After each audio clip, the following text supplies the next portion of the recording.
Apologies for the intrusion. I'm Hugo. Let's just say I'm something of a collector. I've heard your video store is the most classy one in all of New Eridu, and I must say, it absolutely lives up to its reputation. The ambiance here is understated yet refined, elegant but still cozy. It's so soothing, like a steady beacon in the dark. I've also noticed some well-known individuals frequenting this place, including elite members from PubSec and HSO. Your achievements at such a young age truly impress me. Oh, you give us too much credit. Trust me, I'm being honest. I do find your store quite special. So, I guess the rumors about this place are true. Children of devils. What are you talking about? I'm not following. Am I imagining it? Or do you seem really nervous all of a sudden? Children of Devils is an old movie I've been searching for, but it's so niche I can't find a copy in good condition. Or perhaps, did this movie remind you of something else? You're imagining it. I'm just surprised there's a movie we haven't heard of. No worries. Like I said, this movie is rather niche. Despite the word devil in the title, it's actually about vampires. I'm sure you already know. Vampires were a popular fictional concept back in the old civilization. Typically, they are pale-skinned, well-dressed, exuding a mysterious and dangerous aura. But beneath their immaculate facade lie lethal fangs for draining human blood. You kinda look like one. I'll take that as a compliment. Too bad vampires don't actually exist in New Eridu. Oh, and I don't feast on human blood. In fact, if anything, I'm hypoglycemic. Anyway, back to the movie. It's about a man who unwillingly turned into a vampire and after years of plotting, finally kills his evil father and ultimately dies in the process. So, it's a tragic story. I actually think the ending is pretty good. At least he accomplished his goal, and death was just the price he was willing to pay. Well, it's a shame you don't have the videotape I'm looking for. I'll just grab a copy of every movie you currently have for rent. No offense, but you're being overly generous. You don't have a hidden agenda, do you? I understand the skepticism, but I simply wanted to express my gratitude for discussing such a niche film with me. Your store is like a collector's gem in itself. Please, consider my payments here as an investment in a collector's prized find. Your definition of a collectible is pretty broad, just as I'd expect of a collector. Because of my work, I happen to know some of New Eridu's upper echelon. Some even collect human organs. Just some rumors circling around. Hope I didn't spook you. That's nothing. I've seen my fair share of crazy stuff. Guess I was worried for nothing. With so many high-profile individuals visiting here, I'm sure you're well-connected and experienced in various fields. Speaking of which, there's a big industry auction coming up. They'll probably have lots of collectibles, maybe even rare videotapes not on the market. If you'd like to attend, just let me know. Oh, by the way, I saw a marketing event at Lumina Square. Looks like there's a raffle going on. Go check it out if you're interested. Maybe you'll stumble upon something exciting, especially at a place so close to the upper class. After all, there are always secrets hiding behind the light. Well, thanks for today. I'll take my leave for now. Until next time, my precious friends.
You there! Why not come try your luck? All sorts of prizes are waiting to be won!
This guy looks so arrogant. Maybe I should take a tougher approach with him. Quit the act. I've seen right through you. You may look harmless, but I know you have a secret identity. Your crafty skills have caused headaches for countless people.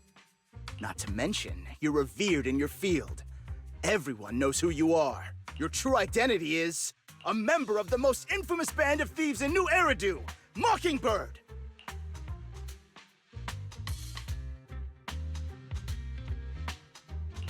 That's nonsense! I'm a law-abiding citizen, and I haven't done anything wrong. Exactly.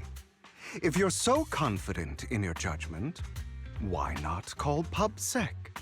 I'm sure they'd be delighted to apprehend this Mockingbird Phantom Thief on the spot. All right, jeez, I was just guessing.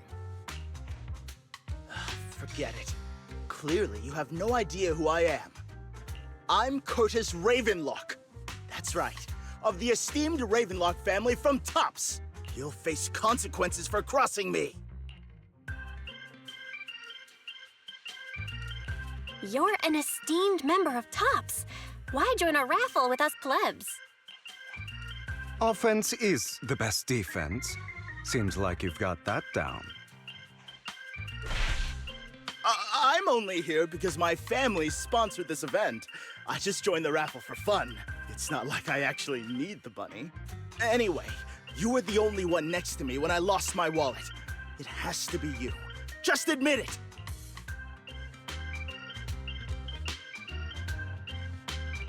Listen, you can't just throw accusations around.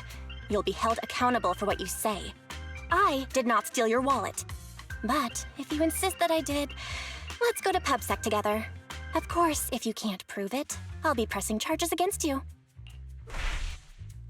Press charges? That's a bit too extreme, don't you think?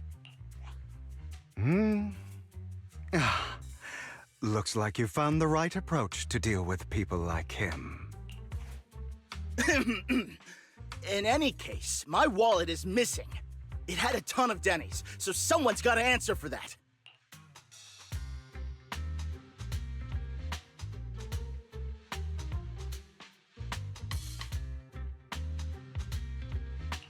No one's responsible for your wallet except you. Let's be real. You're just trying to shift the blame. You! No one's ever dared to speak to me like that before. Clearly, your accusation is baseless, Mr. Ravenlock. Your outfit, while elegant, shows unironed creases and noticeable signs of wear. You've likely worn it for a long time.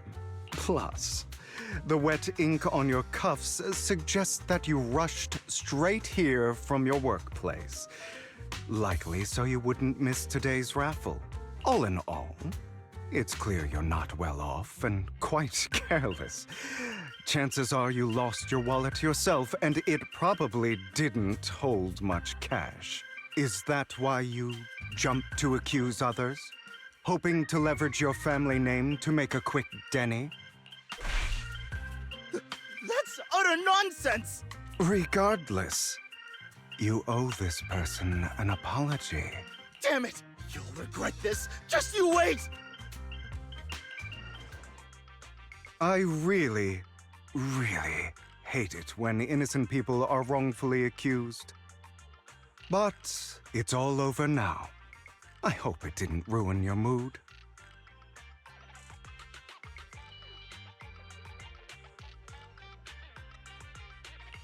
I still have some doubts. Did he really just drop his wallet? Regardless of what really happened, he got what he deserved. He should have known what would happen the moment he falsely accused you. People like that should have a taste of their own medicine. That sounds fair to me. Unfortunately, we don't usually see such fairness in our world. That's why sometimes I don't mind resorting to unconventional methods to right the wrongs. You seem to be implying something. Don't tell me. A good movie never spoils its ending. But feel free to speculate. Anyway, it was nice running into you. Please, accept this raffle ticket to mark the occasion. May it keep you away from shady people and situations and bring you good fortune.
Anyone.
They're here with me now, sir. I'm glad to have the chance to speak with you, young'uns. Helios Academy used to be a peaceful and comforting place.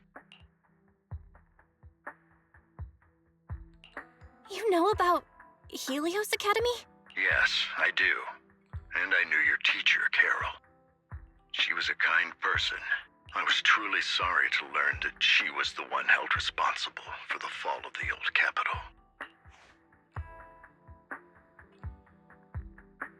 She was innocent. There has to be more to the story. I hope so too. It's just that the fall of the old capital still weighs heavily on us all. But I believe you just got caught up in all of this.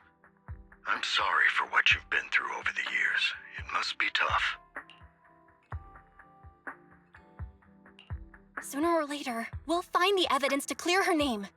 Then I sincerely wish you success. The real reason I reached out to you is to tell you something very important. Something about your eyes. I stumbled upon some of the data Carol left behind. She spent much of her time studying ways to minimize the side effects of your eye implants. Teacher, she was always looking out for us. Yes, which is why I believe this was her final wish. As her friend, I want to see it through. Simply put, your eye implants are directly linked to your brain, and their functionality depends on your body's limits. As a result, the HDD system takes up a part of your body's capacity. This leads to certain issues, the most notable being that it suppresses your innate ether aptitude. I brought in a team of specialists to analyze Carol's data samples, and after some effort, they created a plan to upgrade the HDD system. After the upgrade, the HDD system will operate with significantly reduced power consumption, allowing for a substantial boost in your ether aptitude, or rather, a restoration to its original level.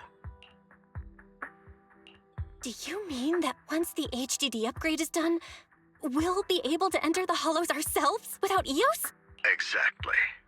You'll likely experience some discomfort at first, but you'll get used to it over time. I'll have the specialists from Marcel Group continue monitoring your physical condition to reduce the burden on your body and help restore your ether aptitude more effectively. Are you really giving us such advanced technology for free? Feels like there's gotta be some kind of catch. Besides, you must have known about us for a while, so why wait until now? I'm not asking for anything in return. As for why I didn't reach out sooner, truth is, from what I've learned, your eyes possess even greater power. Perhaps the power within you could affect all of New Eridu. But you must understand, power is a double-edged sword. It can be used against enemies or allies. As the mayor of New Eridu, I must ensure everyone's safety. So I hope you'll forgive my caution. I'd been observing you for some time. That said, I'm confident to say that everyone at Victoria Housekeeping speaks highly of you. Miss Bell and Mr. Wise are both kind and honorable individuals. I believe they'll use their power for the right cause. Yeah, they're both good people. Thank you for your kind words, even though we have no idea what this power is. You're not just saying that to get our hopes up, are you? Of course not. It's just that I don't have much information right now. I'll let you know as soon as I do. Well then, I'll let Lycon assist you with upgrading the HDD system. Rest assured he'll guide you through everything. You should be able to follow him with your knowledge.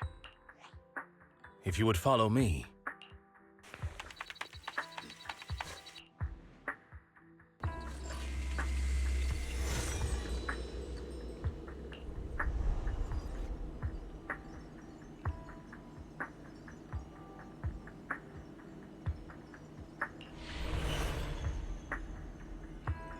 How are you feeling now? All good, I think. Really? I'm feeling a bit off. Your body is adjusting. Give it time to adapt to the changes. As a precaution, hold off on entering the hollows until you feel better. I see. In that case, I'll sit back and help Belle for now then. It's quite impressive one of you adapted so quickly.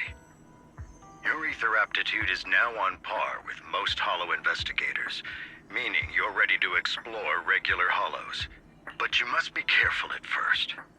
Lycon, Ellen, why don't you two go along? One of the data piles in the Hollow near the Metro is malfunctioning, and we need a skilled proxy to address it. I'll assign this task to you. Of course, you'll receive fair compensation upon completion. Take your time in the journeys ahead. You've got plenty of time to uncover your full potential.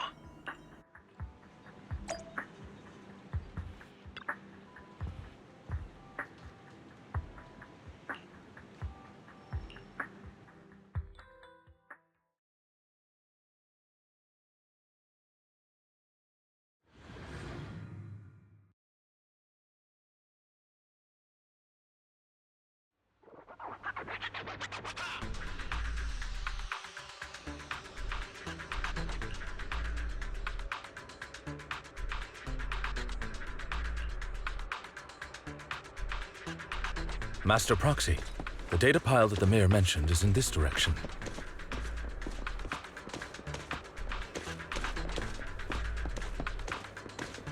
Let's keep moving.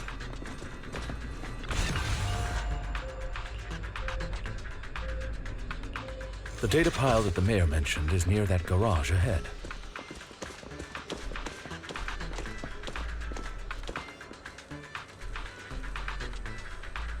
What a pain. There's nowhere else to go. We'll have to move the train.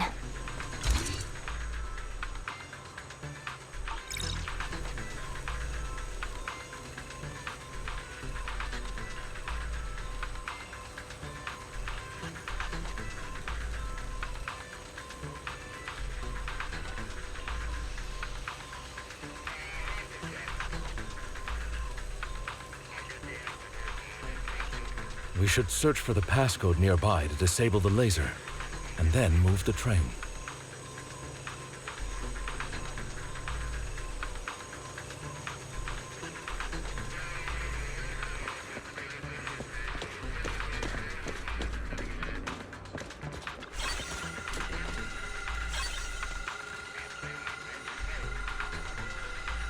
Ah, I get it now.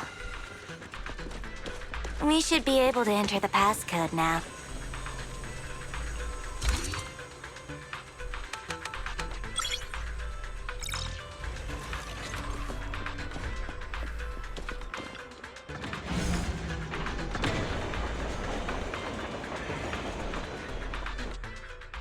How are you feeling now, Master Proxy? Fantastic! Never been better. I'm relieved to hear it. If you feel any discomfort, please, let us know at once. Yeah, I'll carry you on my back if needed. Really? I want you to carry me right now. Let's finish the task first, Master Proxy. You've always had a sharp mind, and now you've got the muscles to match. Thanks for the compliment. Oh, I was just thinking. When will you pick up some fighting skills? If you can fight, you could handle things in the Hollow all on your own. That'd be pretty neat.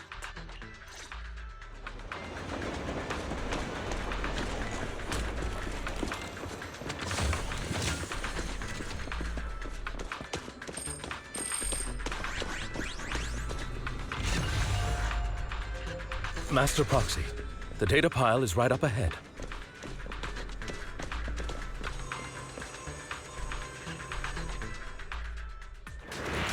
Worry not, Master Proxy.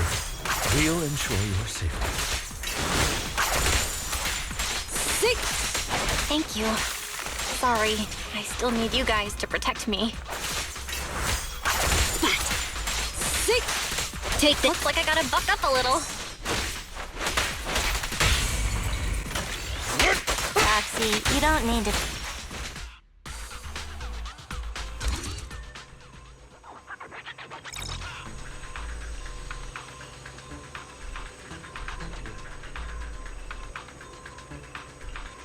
Oh, it's another passcode.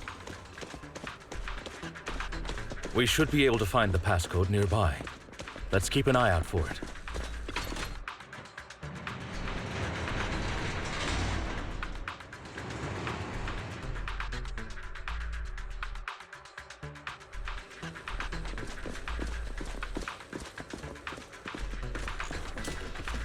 Maintaining the data piles in the hollows requires a proxy with the utmost professionalism.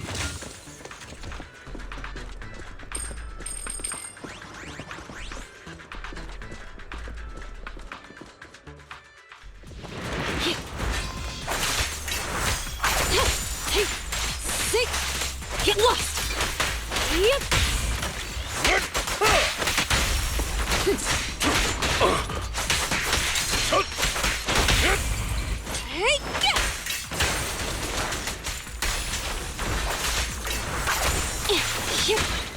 Here to assist.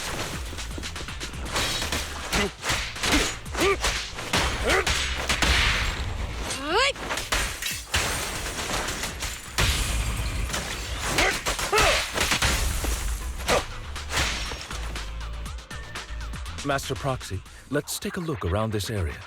We might be able to find clues regarding the passcode.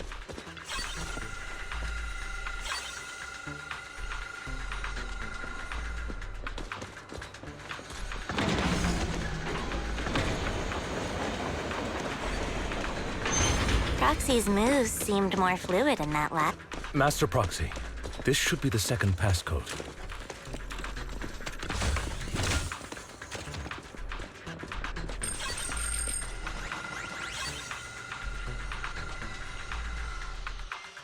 Master Proxy, we've been in the Hollow for quite some time. How are you feeling? Watch out! No, I feel fine. Nothing out of the ordinary. That's good to hear. After all, this is the first time you've entered a Hollow since the system upgrade. Best not to overdo it.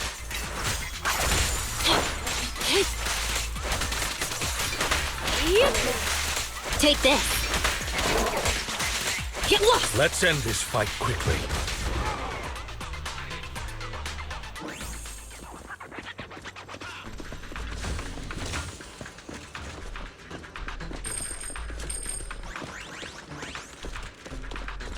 The last passcode is here.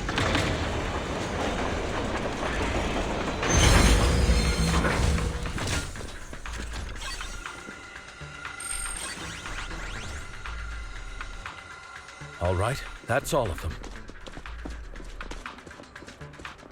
Let us return and open.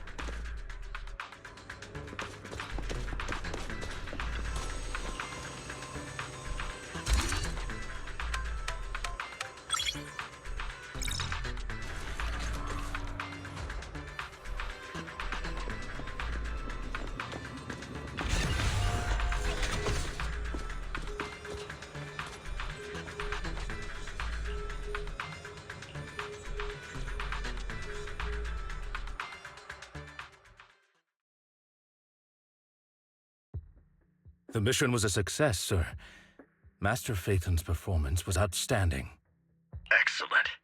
You truly are exceptional. I'll be frank. I contacted you because I need your expertise for an important task. I'd like you to participate in an auction and help me secure an item up for bid. Hold on. Is it the same auction I heard about?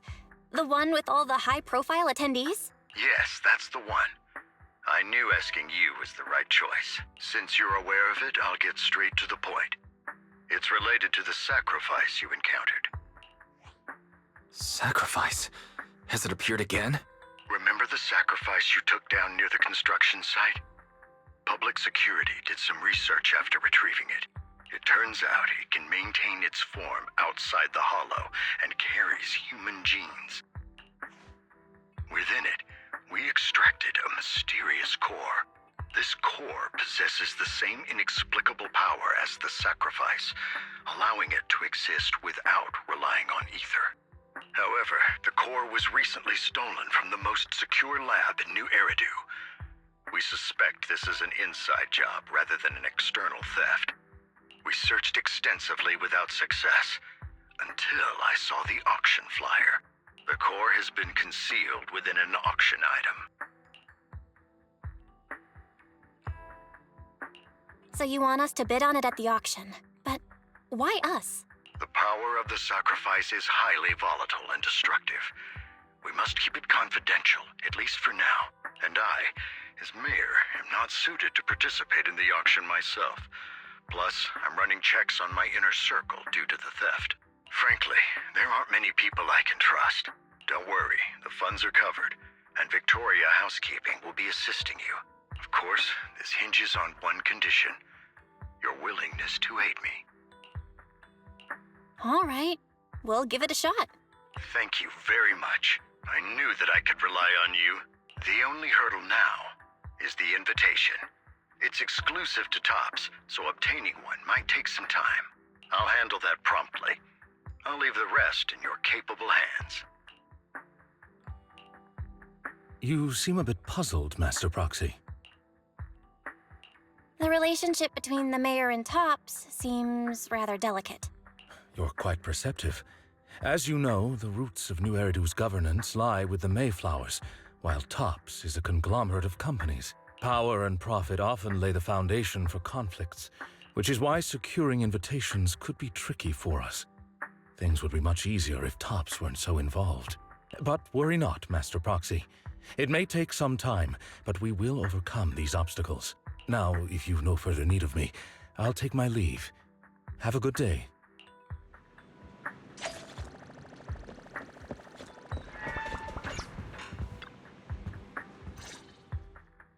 Didn't that collector Hugo mention if we wanted to attend the auction to give him a call? But he didn't leave us with his contact information. Odd, right? If he wanted us to contact him, why not leave a number? Did he just forget? Maybe he left a puzzle for us to solve, like in the movies. You've been watching too many movies, Belle. We need to separate fiction from reality. Come to think of it, Hugo did leave us a raffle ticket, and said something weird. He said something cringy like, "There are always secrets hiding behind the light." Wait, don't tell me. I get it now. This guy watches too many detective movies. Anyway, let's try contacting him. Aha! It's you! The manager of my favorite video store. Glad you've cracked my little puzzle. I've been waiting for you to contact me. I was worried I might have left a bad impression. Actually, I have a favor to ask. About the auction you mentioned. Could you secure 2 invites for us? Ah, so you'd like to attend the auction? I'd love to assist, but unfortunately, I have some tasks at hand. But if you two can help me with my current task, I should be able to find time to get the invitations you need. What kind of task? Is it something I can handle? Nothing too dangerous, I hope. Don't worry, I would never put you in danger. Let's discuss the specifics in person. I'll wait for you at Do Gardening Shop in Lumina Square.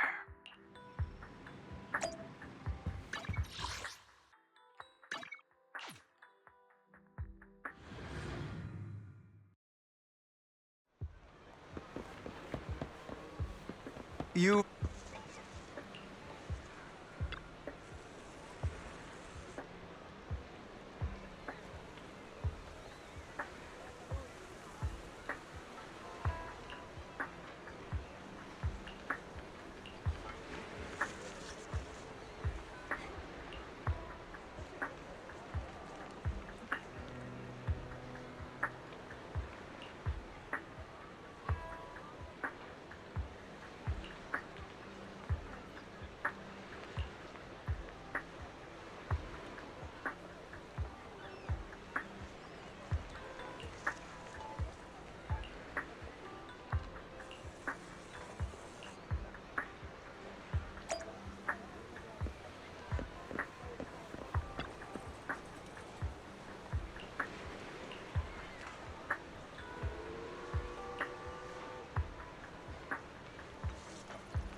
Another waste of my precious time.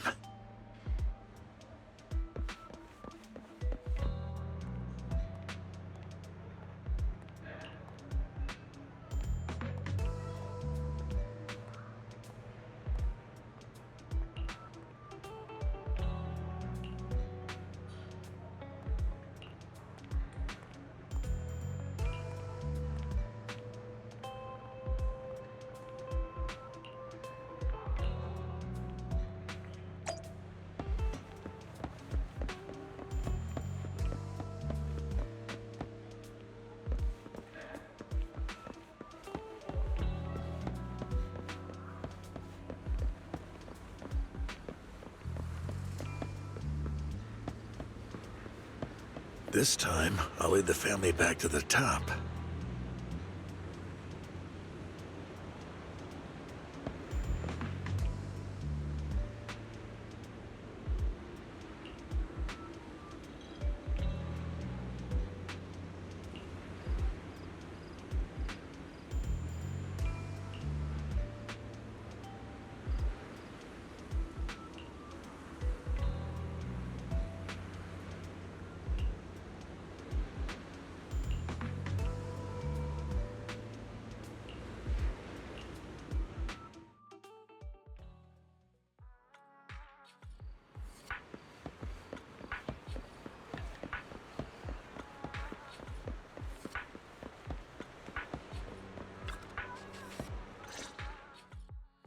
Good day, Manager. Wonderful to see you again. You're as sophisticated and charming as always. About our previous discussion, I assume you've made some progress?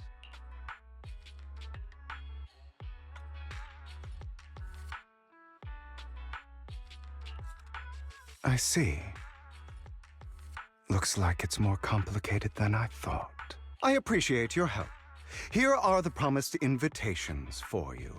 One was mine, but I won't be able to attend as I'll be occupied that day. I had to pull a few strings to secure these invitations, so please don't mention where they came from. Otherwise, someone might come hunt me down. Wait, seriously? Is the auction really that dangerous? Well, when you dance with sharks, you can't avoid risk. But I have faith in you, dear manager. I'm entrusting you with my life. Don't worry, my lips are sealed. And so are my brothers. I've been meaning to say, you're so close with your sibling. I'm kind of jealous. What's your view on family ties, manager?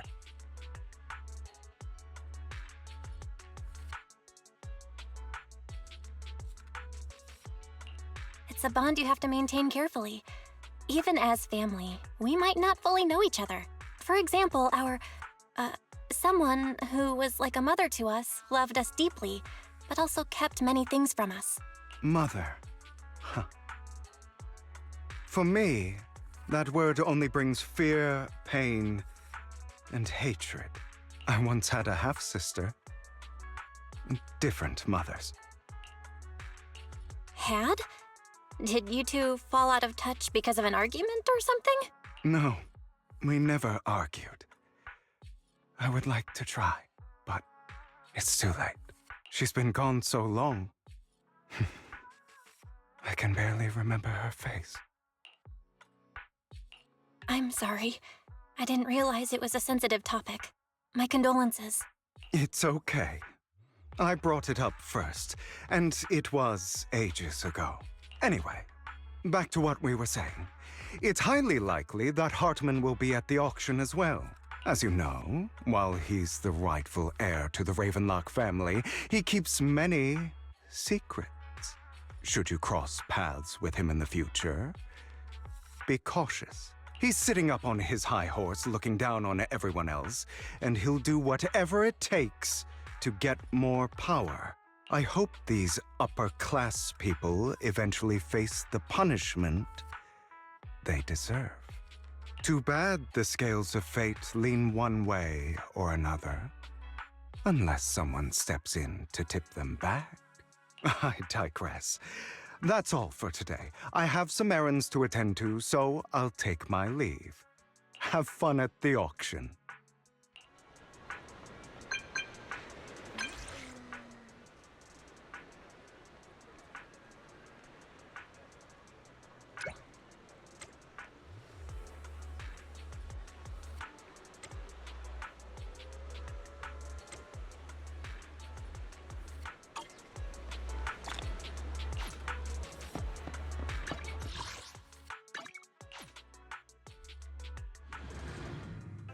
It is a pleasure to see you again, Master Proxy. It's been a while.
Lies. Deception. Betrayal. I see swirling mist, shrouding the truth in a deep, enigmatic haze. Found you. Chosen one.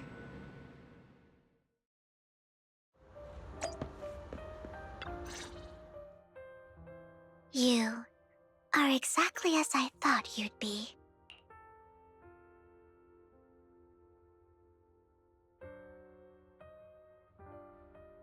Chosen one? What's that? Sounds like something from a tacky novel that was popular a decade ago. Words can only convey so much, so it's understandable if what I say doesn't make sense to you now. But you'll know what I mean soon enough. Young lady, I know you might think I'm lying, but I'm telling the truth. That item was my late husband's keepsake, and I had to pawn it due to financial difficulties. But I can't bear to see it auctioned away to who knows where. I'd never be able to get it back. Please help me bid for it. There's a hidden flaw in that item. If you point it out during inspection, it will be withdrawn from the auction and returned to the pawn shop. That way you won't have to pay for it. In return, I'll offer you some compensation. It may not be much, but it's all I can manage. Please. Mom, please don't cry. Your story might be genuine, but your intention is not. Besides, this has nothing to do with me. Your misfortune is not my concern. Young lady, You don't look like you're struggling for money. How can you be so cold-hearted? I'm sure this refined individual here feels the same way. Huh? Are you referring to me? Yes, you! If you're willing, could you please... The auction is about to start. I'm not sure how you gained entry, but I'm sure you don't want to be driven out with your daughter. And you? Here's a little piece of advice. Don't let your sympathy easily sway you in an auction like this. Otherwise, you might get swindled. I'm Vivian, by the way. Pleasure to meet you. Dear guests, the auction will begin shortly. Please make your way to the venue.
He may be from the Ravenlock family, but he's been entering the lottery in secret.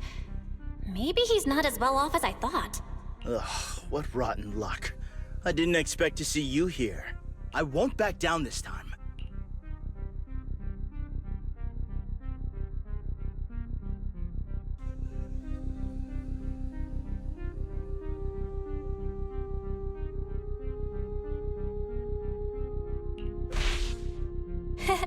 Aren't you that bigwig from the Ravenlock clan? Surprised to see you at the same auction as us commoners. This is the top auction in the industry! I really don't know how you got an invitation, but I doubt it was through legitimate means. You seem a bit hesitant. His accusation isn't true, is it? You should just give up already. I'm dead set on getting this item.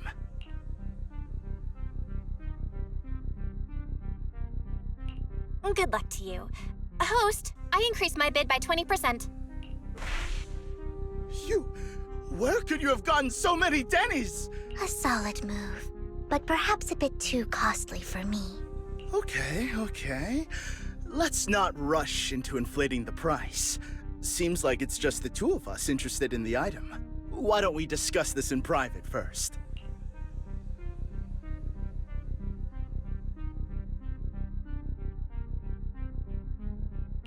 No matter what, I won't back down. Ugh, I didn't expect you to be so determined.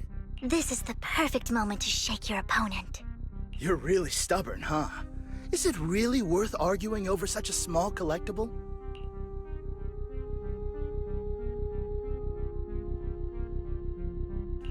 Sure is. The money in our pocket is our biggest advantage. Host, I'm raising the bid. The price is way more than it's worth. Forget it, I'm out. It's a bit overpriced, but it's still acceptable. Regardless, congratulations on your winning bid. Though, in my opinion, its aesthetic style is a bit ahead of its time. But as long as you like it, that's what matters. After all, the true value of art is in the love people invest in it. The next item is truly exceptional. The final creation of a legendary artist, the only one of its kind in all of New Eridu. The artist's tale is quite fascinating. Unrecognized during his lifetime, his works were discovered by art collectors after his death and became hugely popular. Because of this, authentic works are few and far between, making each one incredibly precious. And this stunning final piece, anyone who loves his work won't want to miss it. Without further ado, let's get started! Starting bid, 200 million Denny's! If I can get it for under 500 million, I can still turn a profit. 300 million! If I'm not mistaken, Wise, isn't that the item the woman asked Vivian to bid on? Yeah, that's the one. If our budget allows, perhaps we should. 1 billion. Even if his final piece is a collectible of this quality, starting at $1 million right off the bat, since she doesn't have to earn her own money, any bid is just a number to her. Was that Vivian? Wow, she just said, "Don't let your sympathy sway you," then went ahead and bid anyways. Yeah, but she can literally afford not to take her own advice. Oh, this elegantly dressed lady certainly has refined taste and deep pockets.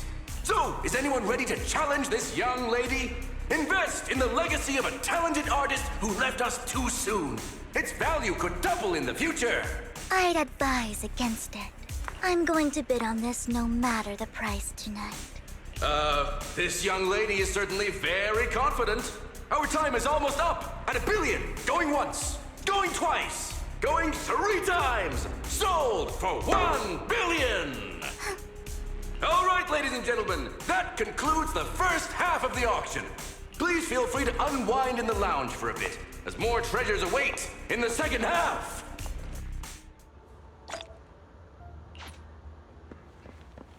The coffee here is drinkable.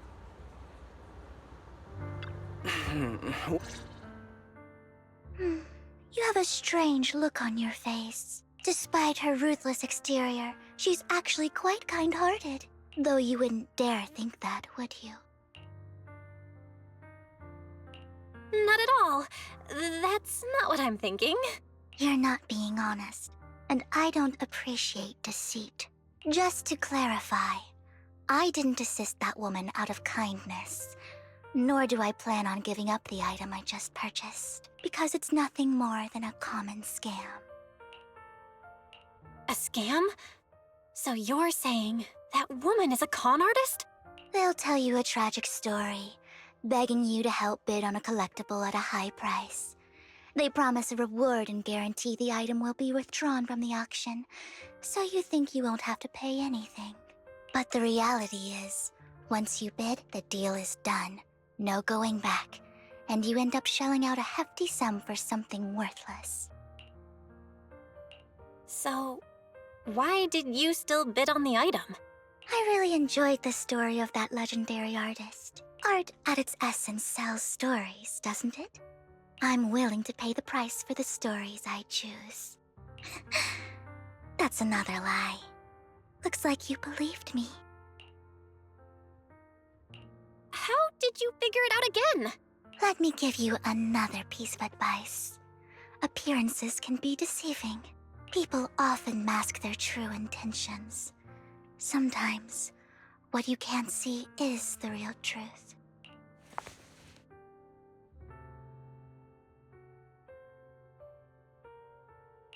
I hope next time you'll accept my invitation, and not that of these pretenders. I'll see you soon, my friend of many secrets.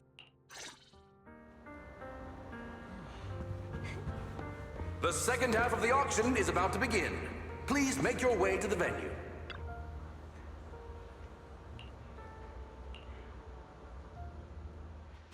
Ladies and gentlemen, welcome back! Up next in our auction is tonight's showpiece, the one-of-a-kind Robe of Heroes! Legend has it that, long ago, this was a garment that only a hero could wear. What's truly fascinating is the unique gem embedded in the collar of this robe. It's unlike any gem I've ever seen. Almost magical.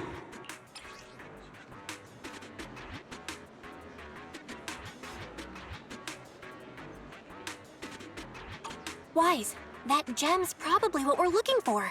Such an important item, yet it's just there on a piece of clothing, completely unprotected. How gaudy. This auction sure is busy. There's people of all sorts, whether they belong or not. Robe of Heroes. What a tacky name. Nonetheless, I'll secure it. In the name of the Ravenlock family. Yes, I see it. Seems authentic. Of course, I'll keep an eye on it.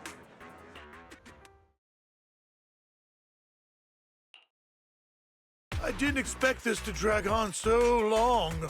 I believe there is no meaning in continuing this senseless bidding war.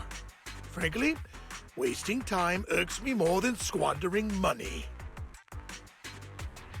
So, my friend, let's cut to the chase. What did you have in mind? This man is pretty shrewd. Maybe I should match his energy.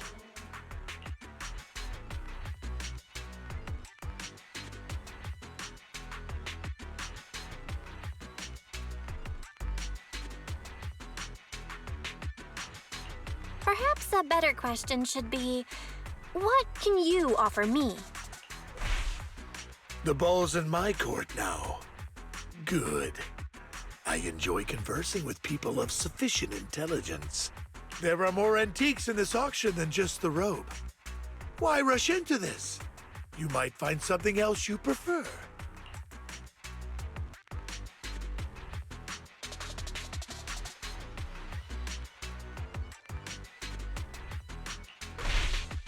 I'm not a collector, so I'm not into antiques. That robe just caught my eye. In that case, how about we strike a deal? All I want is that gem. So, if you cease bidding now, I'll take the gem and you can have the rest of the robe. How does that sound? He called our bluff. The Ravenlock family always gets what they desire. If you have any doubts, feel free to ask around.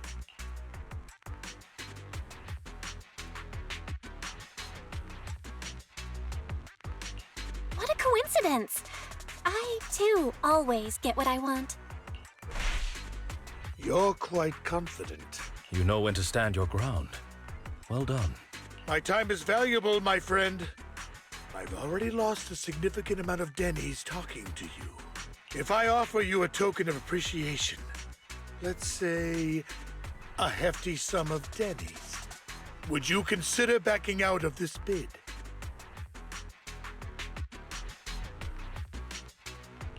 In that case, if I were to give you a hefty sum of dennies, would you back down? I fear my price is beyond your means. It's been a while since someone dared speak to me like that. All right, since I can't sway you, we'll have to settle this with our financial power. But let me be clear. No matter how high it goes, I won't back down. Oh no. Though the mayor gave us a huge sum of dennies, I have a sinking feeling it won't be enough to outbid this rich jerk.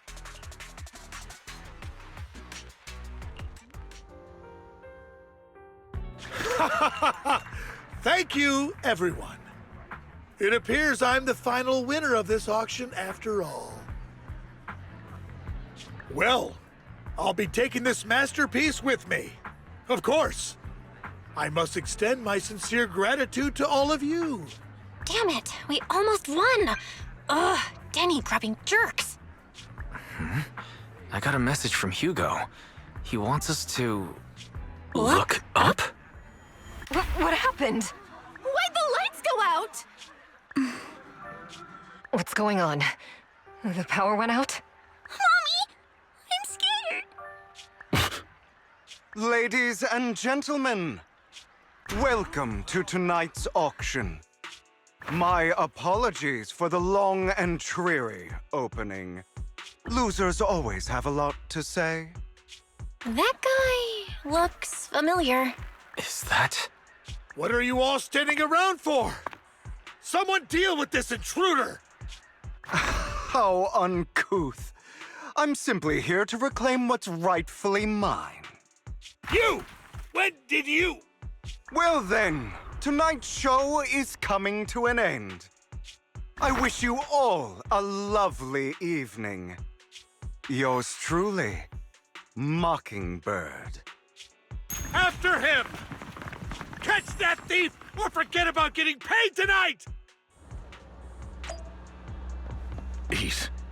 I can't believe he's here. And his target happens to be that core, too. Forgive me, Master Proxy, but that... Mockingbird and I have... history. He might find it surprising, but I know him too. You do?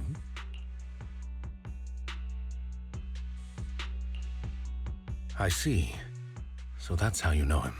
Years ago, we founded Mockingbird, the Phantom Thieves Syndicate. Things started off well. We were young, with naive ideals and lofty goals, and we pursued what we thought was right. But one night, that all changed. There may have been signs of what was to come, but no one noticed them at the time, or perhaps we chose to ignore them. Eventually, I left Mockingbird and accepted the olive branch extended by the mayor. The separation was, shall we say, less than amicable. And my dearest friend became my sworn enemy. Master Proxy, if I may ask, what do you think of Hugo?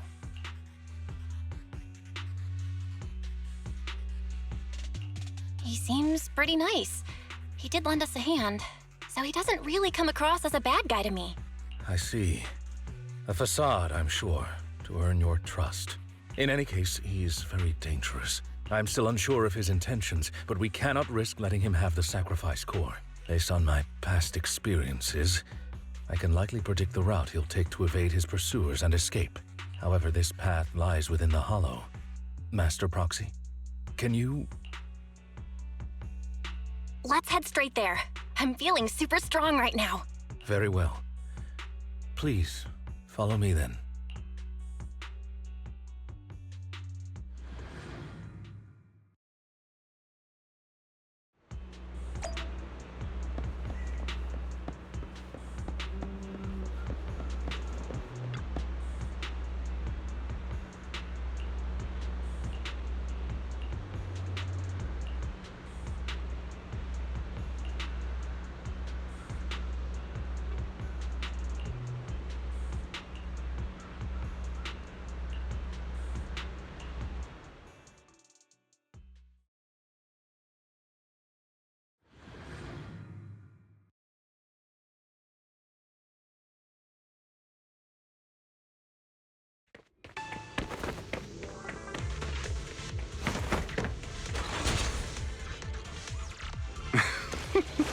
As I thought, Hugo really is here.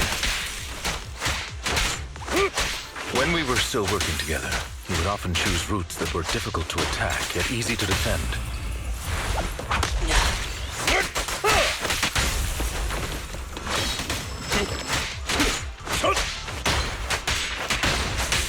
Don't worry, Master Proxy.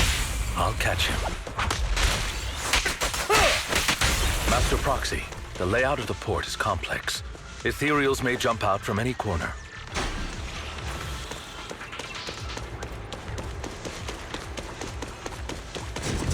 Do be extra careful. There are so many ethereals, but they don't seem to faze him at all.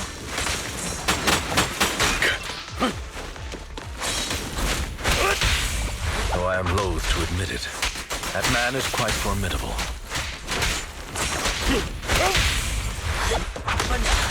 You can always find him in the thick of things, be it in social functions or...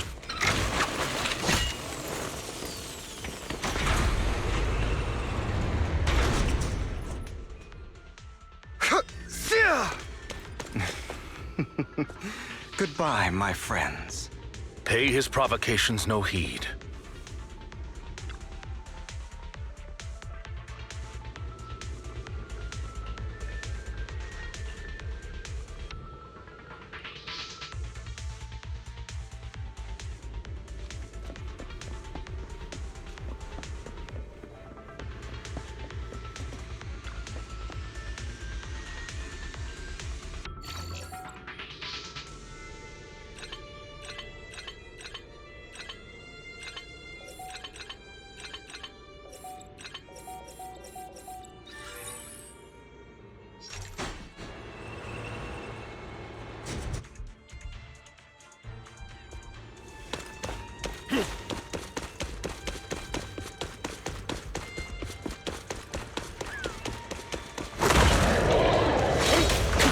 Careful, or you'll get hurt. I'm not going to let you have your way. Master Proxy, that's one of Hugo's weapons. Make sure to avoid it.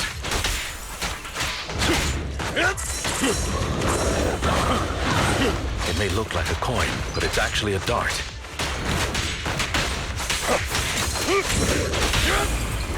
He carries around a briefcase filled with all sorts of weapons. It's quite the hassle to deal with.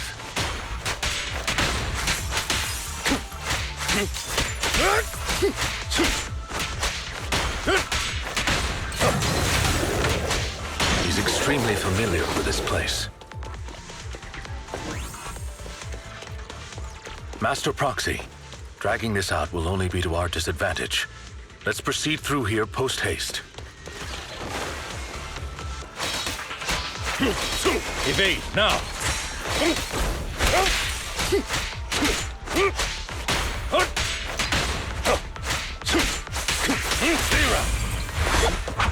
Stand still.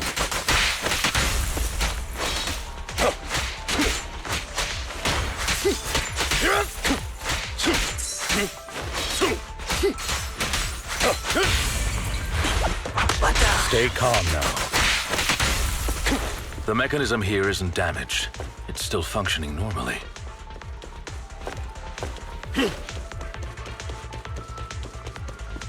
Something's not right. It feels too easy, almost as if they let us through on purpose.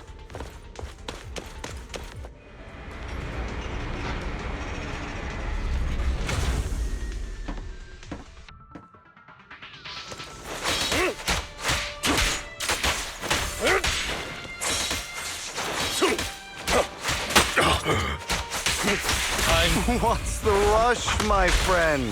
We still have plenty of time. This is one crafty dude.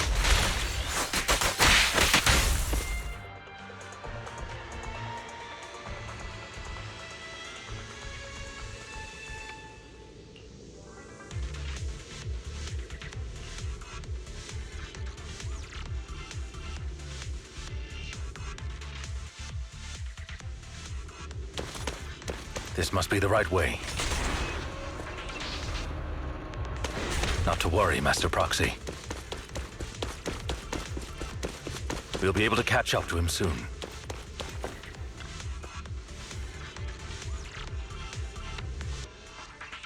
It should be this way. Are they from the auction? No, they shouldn't be able to track Hugo here. They're likely just hollow raiders. Back then, Hugo would typically retreat into a hollow after securing the goods. And as his partner, I'd be responsible for leading the pursuers astray. I'm unsure if he has a partner now, or who they might be if he does. Well, Phantom Thieves usually have partners, right? He must have recruited a new one. True. That could make things trickier, as he may have passed the core to his partner. Regardless, Master Proxy, let's steer clear of those Hollow Raiders for now. Although I'm confident in my ability to defeat them, a clash here might delay us and jeopardize your safety. Our main focus now is locating Hugo and retrieving the gem.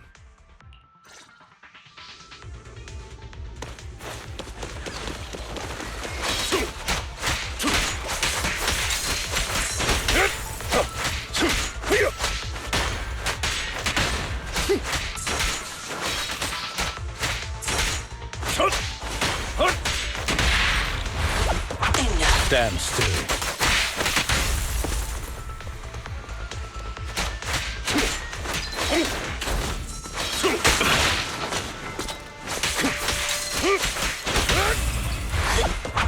Stay calm now.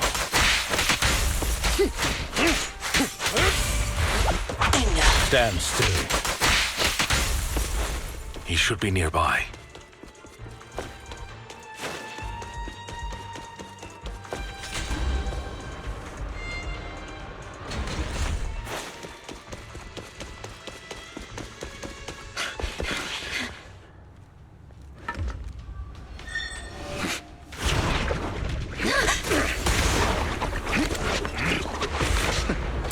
Long time no see, traitor.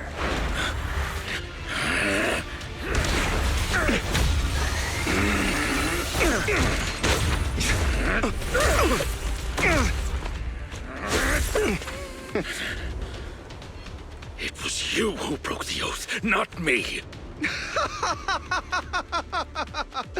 You haven't changed, pompous and self-righteous.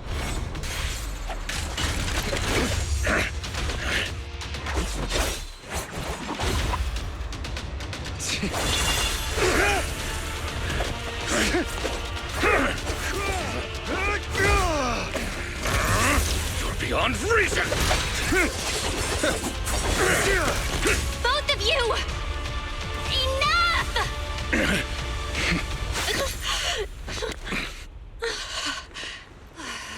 Master Proxy. Are you all right, Master Proxy? Any injuries? I'm fine. I just forgot I wasn't Eos. I thought your attacks would just go over my head. I'm not used to being this tall, I guess. Rest assured, Manager, my blade has always been steady. I'll never point my weapon at my allies, especially not you.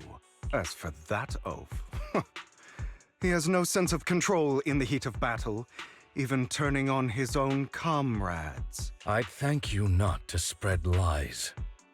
What? Are you denying it? I merely spoke the truth, didn't I?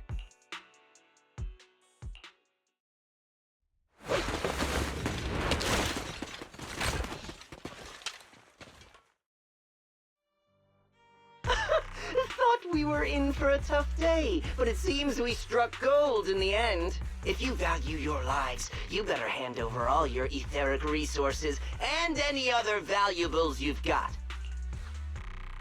I have no conflict with you, gentlemen. I'm here for personal reasons, not to mine ether resources. Cut the crap. It's been a rough day, and we need something to make it right. Whatever your business is, pay your dough or bite the dust. Pay our dough. This is the Hollow. You're not claiming this Hollow as your own, are you? Not even the current mayor of New Eridu would dare to make that assertion. Am I correct, Mr. Mayflower Watchdog? You sure have a mouth on you, pretty boy. Don't push it. We've buried idiots like you in the Hollow before, and soon you'll be joining them. I'd urge you to reconsider. Huh? Unfortunately, your kind advice has come too late. They've already worn my patience thin.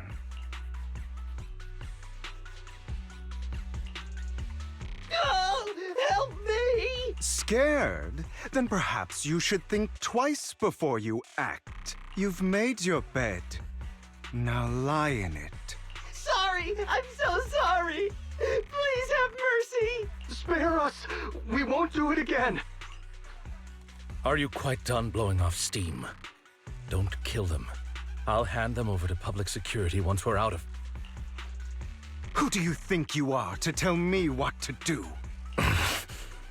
They weren't planning to show you any mercy, yet you forgive them so easily. You haven't changed at all over the years, Lycon. To hell with you and your foolish fantasies of being some almighty savior. Haven't you learned your lesson from what happened with your eye and legs? My principles remain unshaken. No one has the right to take another's life. Sinners deserve punishment. Do you know how many lives they've taken? I'm merely delivering the justice the world needs. It is not our place to pass judgment. I know I will not sway you. There's no point in continuing this argument. I will stop you. I always will. Go ahead and try. I will defeat you. I always will.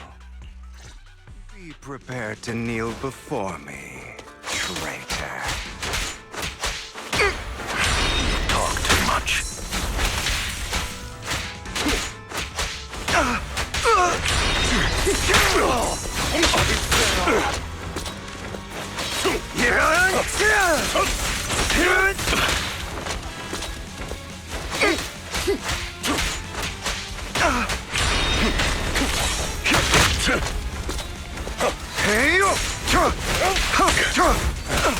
Amateurs. Time to out of my way.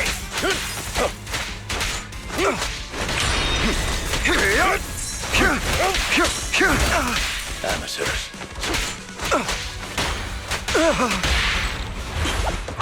Proxy, I'd advise against trusting anyone from the Mayflower family. Or their dog. Really? Do you two have to do this now? My apologies, dear manager, but I'm itching to teach him a lesson. Shut up! That all.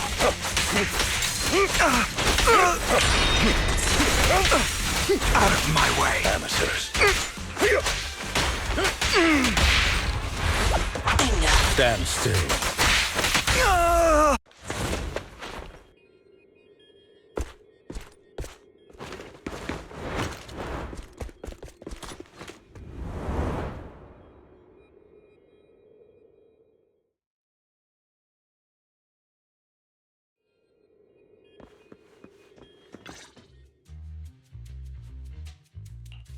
Worry not. Mastery of my skills will come in time. But there's something more important I would like to teach you. Something about faith. Does a phantom thief even need faith? Of course. What else would we fight for?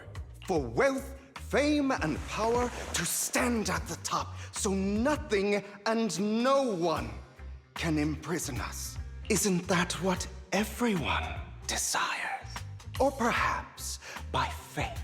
Do you mean something asinine and empty, like justice, dreams, or friendship? Hilarious. Grow up, Lycon. It's time to let go of your naive fantasies of being some almighty savior. You just don't get it. All right, enough squabbling. What I'm trying to teach you is very simple. I may not walk the path of justice, but I do not walk the path of evil. There's too much injustice in this world. And there are times when it becomes necessary to right those wrongs with unconventional methods. Taking lives, however, is out of the question. Life is a precious gift, one that nobody has the right to steal. No one should have the authority to judge whether another lives or dies. Keep that in mind. I will. You don't seem convinced, Hugo. As you mentioned, this world is unjust. That's why we must strive to bring fairness to this world. Those who cause harm should face consequences, just as those who take lives should. But not all lives hold the same value. Sometimes, you may need to eliminate one if it means saving more. You're too proud. Your pride may lead you astray. I have my own path and beliefs, Jack. I'll determine for myself what's fair and unfair. Hey, watch your mouth. If it weren't for Jack, you'd be dead already. You're a smart kid, Hugo. Skilled too. You could easily take the life of a sinner. However, what if one day you found out you were wrong? What if that so-called sinner were innocent? Could you bring them back to life? I wouldn't make that mistake. To err is human. Everyone is bound to make mistakes. It's good you are open with your thoughts. I just don't want your troubled past to weigh you down. Because your hatred doesn't define you.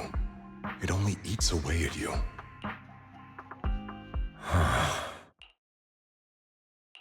What's wrong, Lycon? You've been quiet for a while now. My apologies, Master Proxy. I was just reminded of some past memories. Before Hugo and I founded Mockingbird, we had a mentor, Jack. He took us under his wing when we were in dire straits, imparting his skills and life lessons. But Hugo didn't agree with his viewpoints. Perhaps our paths were always fated to diverge. Okay, I'll admit. I've been itching to ask, why did you two split up? Mockingbird faced numerous triumphs, but also setbacks, and one of them was a disastrous one. Hugo. You... Was this you? All this? So what if it was? Have you gone crazy? Have you been planning this all along? You'd bury all these lives in the name of vengeance? They deserve to die. Especially my so-called father. I should have killed him a long time ago. A really long time ago. You know what, Lycon? There's some people whose only purpose in life is to bring more suffering into this world. Sometimes murder is what brings justice back into this world. And for that, I must stain these hands in blood. Enough! I can't trust anything you say anymore. I'm leaving Mockingbird, now! Where are you going? Anywhere. Someone from the Mayflowers got in touch with me before. Are you mad? You know what those hypocrites in city administration are like. They're no different from tops. We fought them together all this time, and now you're leaving to serve as their lapdog. Are you going to turn your back on Mockingbird? Turn your back on me? The mayor is different from the others. But it doesn't matter. I'm not going to even try convincing you. As your friend, I'll give you one last piece of advice. Please, stop here. Otherwise, the day will come where your hatred and ambition will consume you.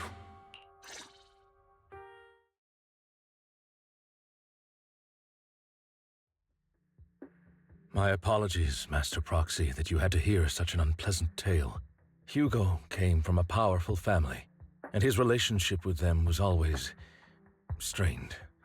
especially with his own father. So much so that Hugo wanted to personally put an end to him. After shouldering a mountain of injustice, Hugo ran away from home. That's when Jack and I met him. And that setback that Mockingbird suffered turned out to be intimately connected to his family. I had thought it was just a normal mission, when in fact he was plotting revenge. He took advantage of me and everyone else there. I do not mean to pass judgment on him and his decision, but I refuse to accept a partner who is willing to trample over other people's lives for their own desires. Perhaps his family left a mark on him that continues to influence him to this day. In any case, Hugo still has the sacrifice core. We should contact the mayor to plan our next moves. A pleasure to speak with you again. Lycon has already filled me in on Mockingbird stealing the sacrifice core. I'll deal with it. Anything else we can do to help? I mean, we didn't manage to complete our mission. No. You've done well.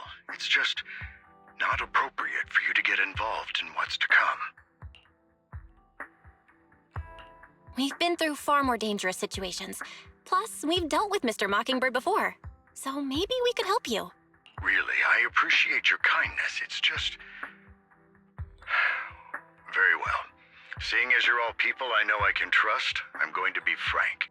Not long ago, I received a letter declaring criminal intent. Sir. Lycon, I know you don't want to place them in danger. I feel the same way. However, I believe they deserve to know the truth. That letter threatened to use a sacrifice to take vengeance against the entire city of New Eridu. What do you mean by vengeance? I believe the person, or the organization, who sent the letter is planning to use the sacrifice to mount a large-scale attack against the city. Everything we've uncovered so far seems to support this hypothesis. As you know, the sacrifice's true power is a mystery and cannot be controlled. If anyone attempts to use it as a weapon, this is no small issue. If this gets out, it'll send the public into a panic. Please promise me you'll keep things confidential. Then let us help out. We can do our part too. But it's like I said before, it'll be too dangerous for you. Whichever way you look at it, you're still citizens of New Eridu, and as mayor, it's my duty to protect you. Plus, Carol would be furious with me if I put you in danger. If she were still around. Anyway, I'm not at liberty to discuss this matter any further. Please rest assured that we will handle things properly as the administrative authority of New Eridu. That's right, Master Proxy. Please trust us. So that'll be all for today. Goodbye for now.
I'll have to work overtime to finish this mission report. You're...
Today's training.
All right, let's get started.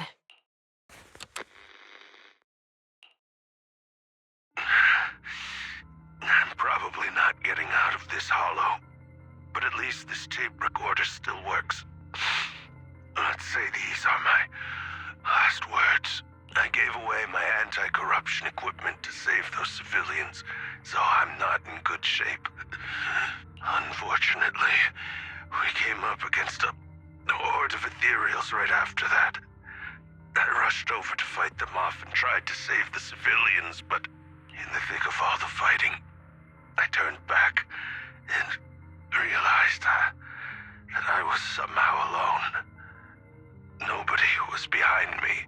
Luckily, I managed to defeat the ethereals, but the wounds and corruption I sustained in doing so should be fatal. I don't mean to cast the blame at all here, and if any of my colleagues ever pick up this cassette, I hope that nobody is ever held accountable. It's just human nature. It's normal. I just have a few regrets. Oh, what's that over there?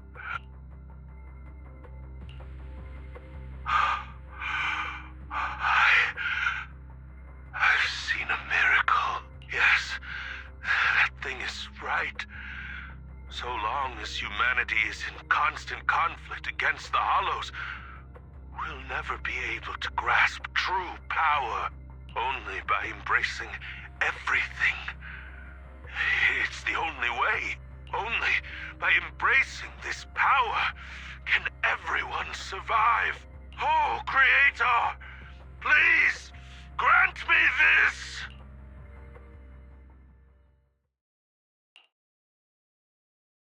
Are you okay, Jiyuan? Don't be so sad. Thanks. I'm okay. It's just, even though we had our suspicions, now that everything is out in the open, I can't help but feel a little... Well, at least now I know the reason why he changed. What did Bringer see during the recording? Whatever it was, he called it a miracle. I saw the mission report from that incident. Bringer emerged from the Hollow unscathed, completely free from injury or corruption. Plus, I remember him rescuing a few civilians and walking out of the Hollow together with them. But if that's the case, then it's at odds with the audio we heard. Which one is the true version of events? It's possible that both are true. Like if Bringer actually met a real god that completely healed his body and helped him save the others. And that's why his mood changed so much. Why he started believing the Exaltists. Because he witnessed a miracle. That sounds like a reasonable speculation at this point. But it still exceeds the limits of what we know. In any case, it's a clue that ultimately points to the Exaltists. I'll keep pulling this thread and see where it leads.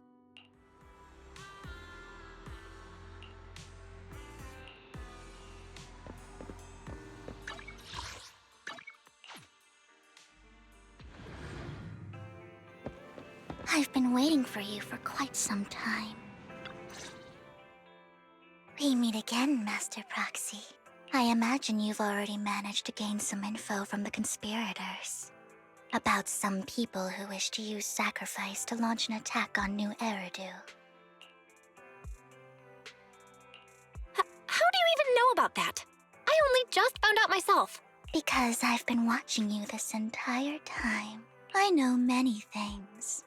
But unlike those hypocrites, I'm willing to share info with you to show my sincere hopes of working together. I need to find Bringer's belongings. Bringer's belongings?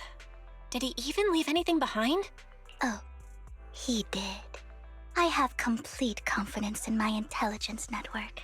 All the more reason for you to work with me.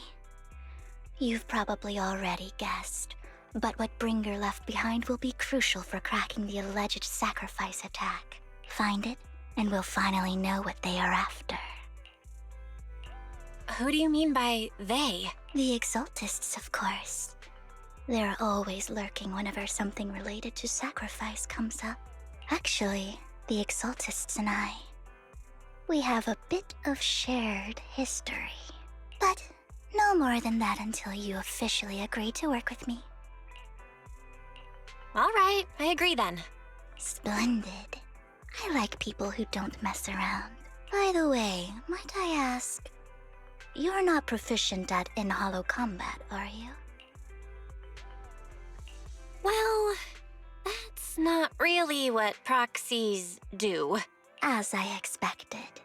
Not to worry. You're an invaluable proxy. All I require is for you to guide me. I mean, not even my darling Lord Phaethon can fight in the hollows. Hang on. What did you just say? Your darling Lord Phaethon? That's right. The best proxy in all of New Eridu. Lord Phaethon. Don't tell me you don't like him. It's not that I don't like him. It's just, it's a little complicated. Well, if it's not that you don't like him, then that means you do like him, right? And I know exactly how you feel. My love for Lord Phaethon is really complicated, too. Great, you're a fan of Lord Phaethon, too. But that makes sense. All of New Eridu ought to be fans of Lord Phaethon. Fine, you're right. I'm actually a fan of Lord Phaethon.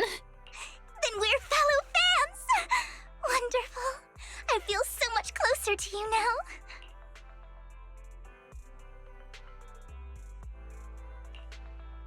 Oh my. Once I start talking about Lord Phaethon, I just can't help myself. Look at the time. I suppose that's all for today then. I'll be in touch with more news.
Proxy, you're here too.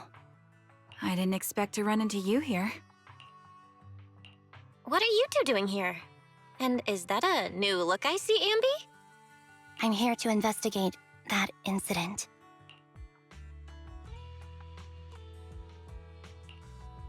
I've recently dug up some clues about the person behind the operation, but my key contact is ultra cautious and keeps demanding me to prove my identity.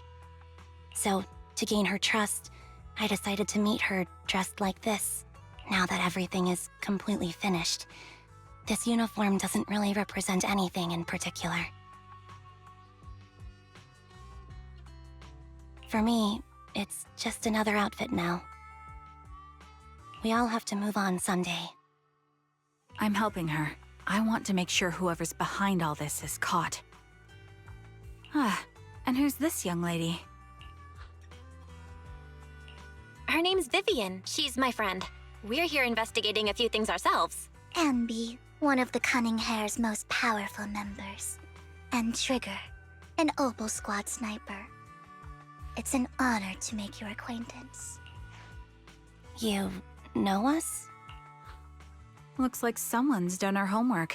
Is it because of the proxy? You two are practically celebrities. And because of my work, I've got loads of info when it comes to anyone with a name around New Eridu. I see. Seems you're handling your work well. Let's prepare to enter the Hollow. Unless you have any further questions, we'll be taking our leave now. You're going into a hollow? Proxy, you plan on going in like that? Yeah, that's right. I've recovered quite a bit lately, so I don't need any protective equipment in the hollows.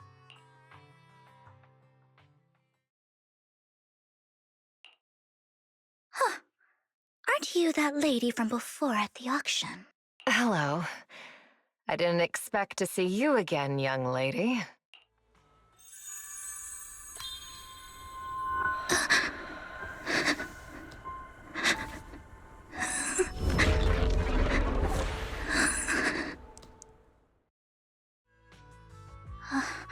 Vivian, are you alright?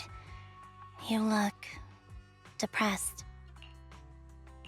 What's wrong, Vivian? Are you feeling okay? It's nothing. I just drifted off for a moment there. So then, what are you doing here? Don't worry. I'm not here to scam you. I'm waiting to meet someone. Don't tell me. You're my contact for intel? That's me. Ambi from Silver Squad, I presume? Pleasure to meet you. All right. I'm going to exchange some information with Miss Ambi here. So if you'll excuse me.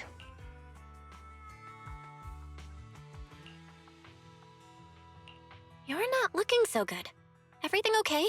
I can tell you later, but not right now. Okay, that's all the information I got for you. In return, I want you to do something for me. Take me into the Hollow. I left something very valuable inside. I have to find it. Seeing as we were just about to go in ourselves, why not join us? It's fine by me. But didn't you say you were investigating something? It's fine. There's no rush. Right, Master Proxy. Huh? Yeah. There really is no rush. Sure, let's all go together. It'll be safer with more people, and we'll find your missing item more quickly. Thank you.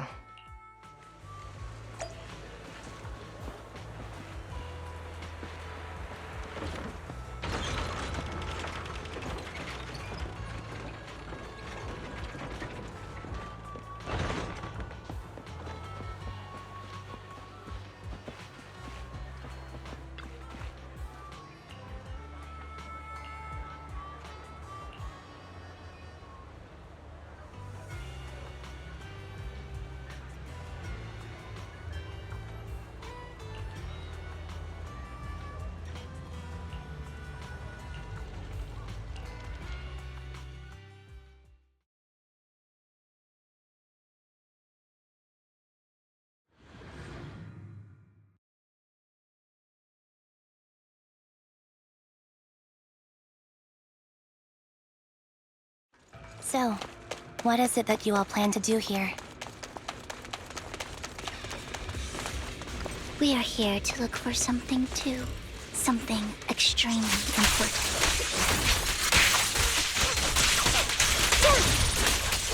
New Eridu's future may well depend on it. Ether vision activate.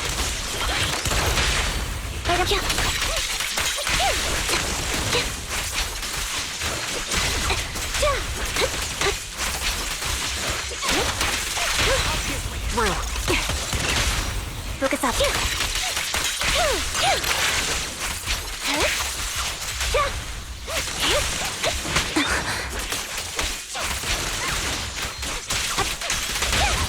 Keep up the... Recalibrating.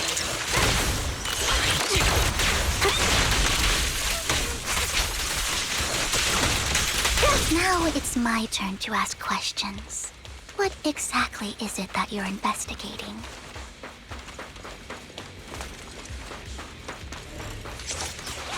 Since you're familiar with the name Silver, then you should know that it shouldn't exist anymore. Ether vision activate. Right on cue. I won't back down. What I'm investigating has something to do with it. Show no mercy. What you deserve. Quick shot. Sniper's Creed. One shot, one kill. Fire support ready. The target's weary. A sound strategy. Support in position. Off balance. You're in my sight. Fire support ready. Keep up the... Proxy, let's use that fissure to head to the next location.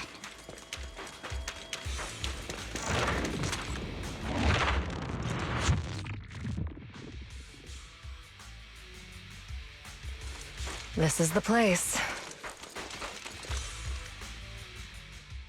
So, what is it that you're looking for? A ring. I was excavating ether here before and accidentally lost it somewhere. Please, could you all help me find it? It has to be somewhere among all this stuff here. Sure, I'll start looking. I'll go with you. I'll stay here with her then. Thanks, but you don't have to worry about me. Go ahead and accompany the others. I'm sure it'll be faster that way. And sorry for wasting your time like this. I know it might sound strange, but I'll be so happy if my daughter grows up to be capable like you.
There's leftover food here.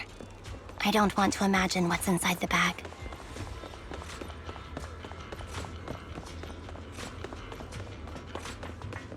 Neither do I.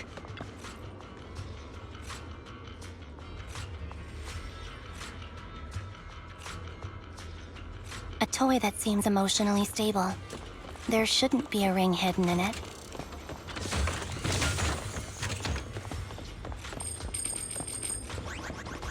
It's pretty cute.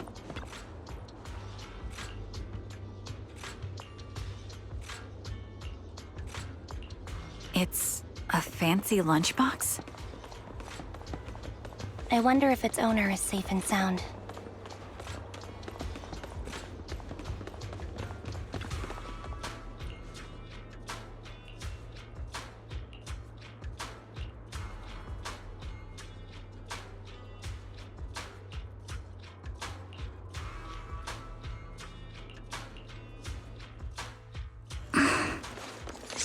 What's wrong, Vivian? You seemed worried for a while now.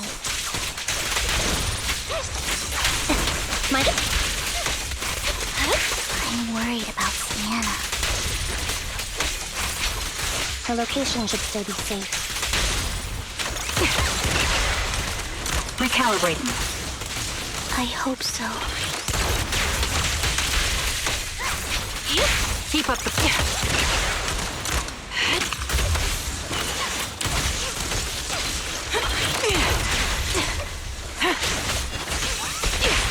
Light him up! Reporting position. Could the ring be in that gas tank? Good thing this gas tank is empty.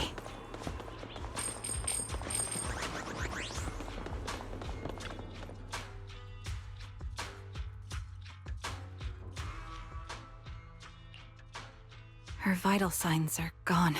What happened? I guess this was her final scam. There's one thing I must remind you. Your time is running out. I'm not sure how you can tell, but you're right. I'm going to die in here. That's my plan. I'm very sick and don't have much longer. If I try to get treatment, it'll just be a burden on my daughter. So I scam my way through a bunch of physical exams and managed to take out a hollow corruption policy through Ravenlock Insurance. Once some time has passed, could you please take my corrupted body out of the hollow? That will secure a generous compensation package for my daughter. It's only what the Ravenlocks owe me. A pity, yes.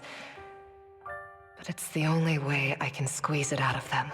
What makes you think that will help you? I just trust you will. I'm just awfully sorry you had to get involved in this. But it's something I must do. I have to leave something behind for my girl. I have to give her a chance at life. If it's okay, could you also please pass a message to Mira for me? Tell her, don't worry. Even if Mommy's body is corrupted, withers away, and turns to dust, my love for you will always be there. Thank you. You're a good kid. She was betting that we'd help her. So, you were aware of this the whole time? Yes. Because I saw it. You might not believe me, but I've had this ability to see the future since I was a little girl. But the things I see are always something bad. Plagues, deaths, disasters. That's all I've ever been able to see. It's all that kid's fault! She's seriously jinxed. I always try to avoid her. Otherwise, she'll say something rotten that ends up coming true again. Prophecies, she says. Like she's not the one bringing the bad luck upon us. It wasn't me. I didn't do anything. Sorry. What good is saying you're sorry? Things like this keep happening every time you open your mouth. How unlucky. She shouldn't be here. Nobody wants her around. If only she would just disappear. I just wanted to warn you all. I'm sorry. Every time. Every time it's the same. In the end, there's nothing I can change. Sometimes I even wonder whether it's me predicting these things, or if my very existence is manifesting these calamities. Vivian, it's not your fault. You were just trying to be kind and warn them about impending disasters. I can tell it's never been easy for you. Thank you. No matter what. I just hope she finally gets to rest in peace. I hope no misfortune, whether I foresee it or not, ever happens to anyone.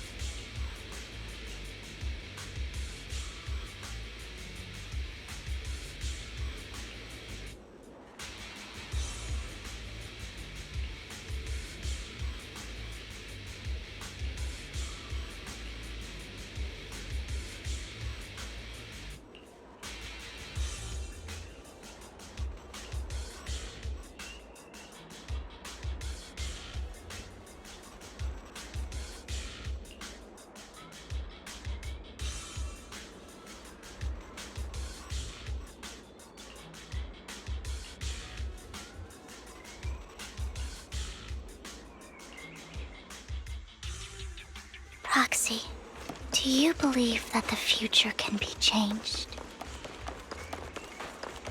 In my memories, this has happened countless times already.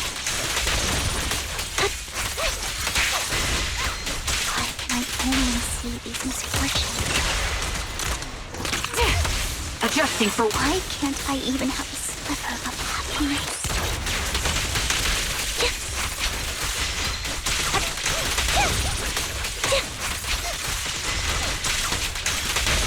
Time to...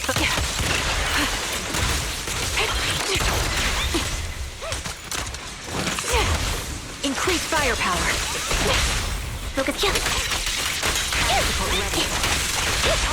Through. Light him up. Ether vision activate. Focus. Proxy, the fissure that we're looking for is up ahead.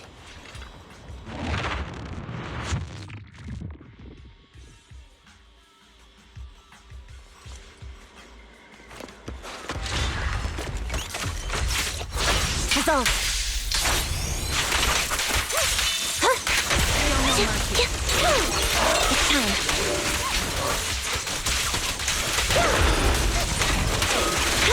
It's time. Now you pay. Quick shot. My bullets are one with the wind.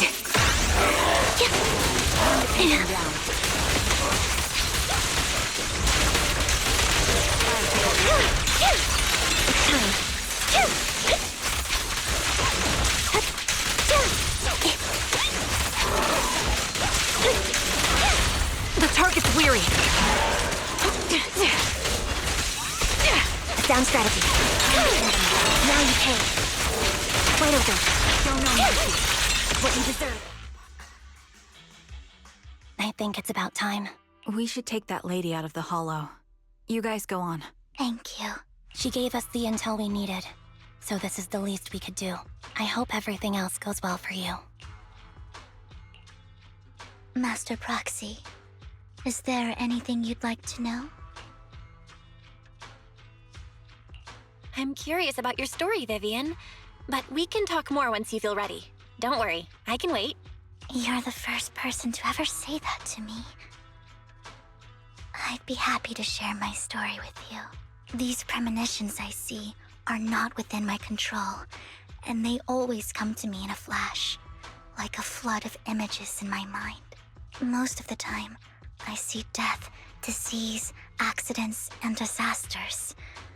Of course, there are also some non-fatal mutilations, but every time, without exception, they end up happening. And I can never prevent or change them. That's all I have to say about it. If that offends Master Proxy and you don't want to hang out with me anymore, then I can understand. I don't mind at all. That's just who you are, Vivian. I'd like to keep hanging out with you. I've always considered this ability as a curse. It's not a curse. If anything, I think you've been given a gift. Thank you. Really. Well, it's getting late. Bringer's belongings ought to be around here somewhere. Let's take a closer look. According to the previous clues, what Bringer left behind is hidden inside a vending machine.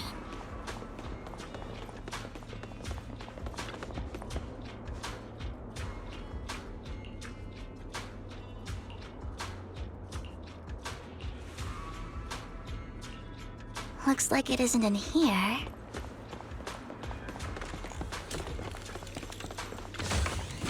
Let's try this vending machine. It might be the one we're looking for.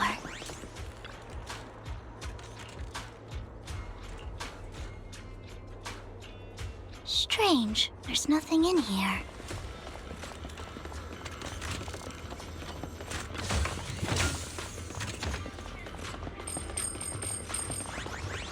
This vending machine looks a little suspicious too.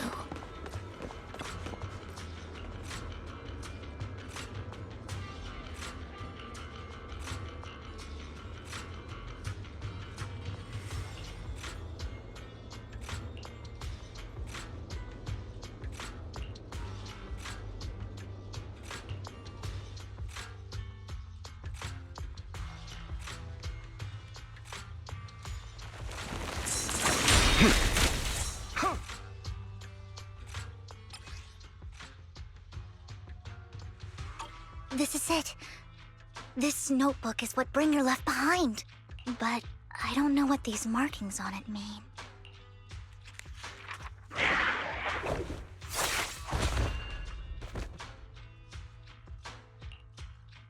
Well, hello, Master Proxy.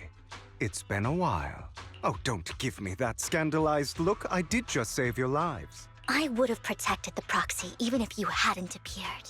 I'm sure of it, but I happen to be in the area. Worry not, dear companion. I have complete confidence in your strength. Hang on, did you say companion? So you two know each other. Apologies. I didn't have a chance to mention it before. I'm actually part of the Phantom Thief Syndicate, Mockingbird. That's right. I was only able to slip in during the auction thanks to some help from Vivian backstage.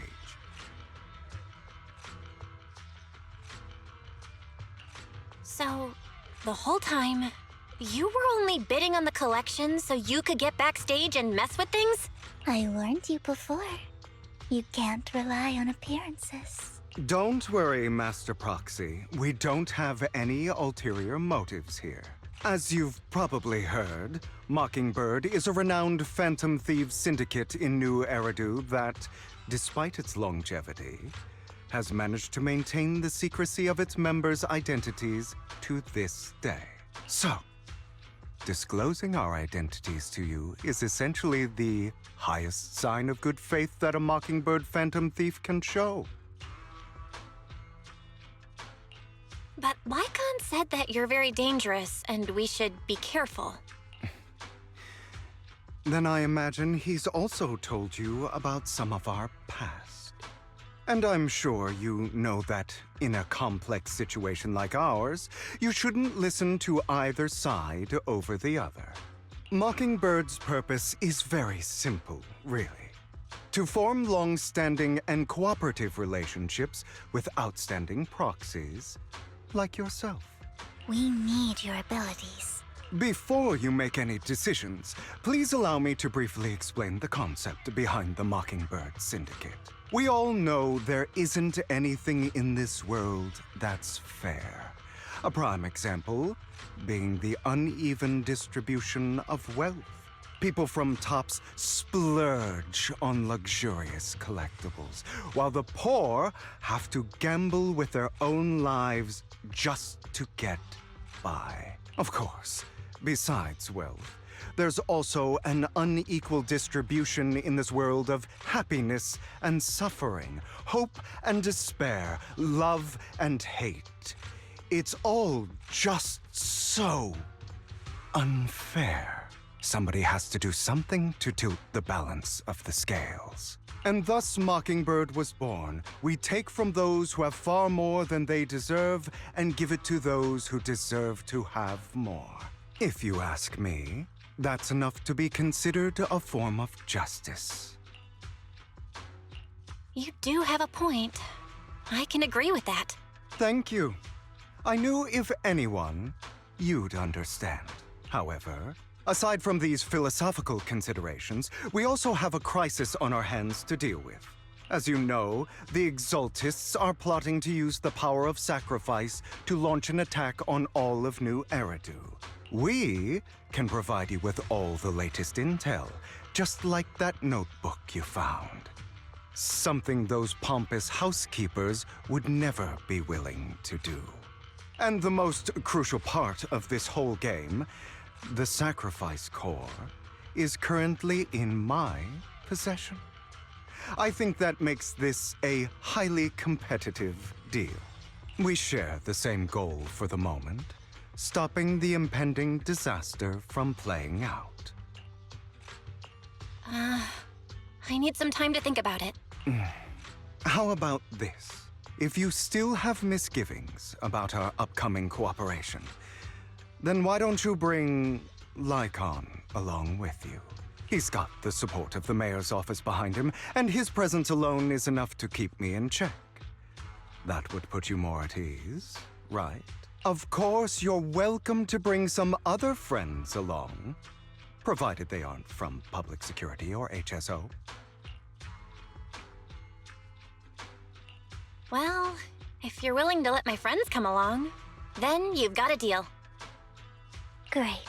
It's a deal. By the way, Proxy, this is for you.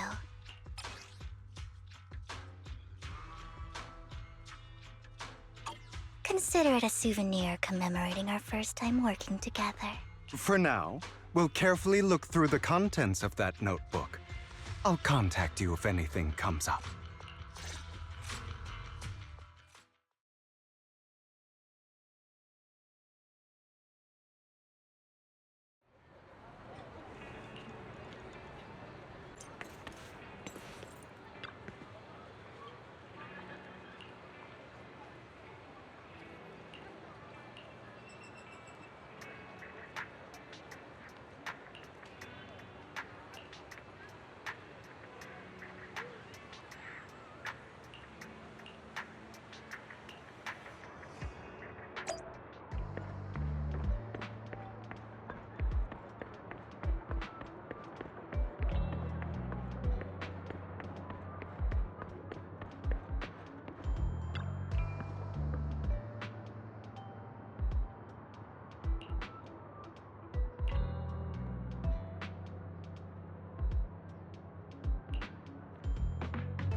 How about it? Will you work with me? Not bad. Let me be honest with you. I have the sacrifice core that you're after. I am Mockingbird. So it's you. I never thought you'd be so bold as to come see me alone. Relax, my friend. As you know, if I can sneak into such a heavily guarded auction, then naturally, I can just as easily slip away right now. I'm here with the sincere intention to seek cooperation. I can give you that sacrifice core. And what do you want in return? Wealth, glory, power.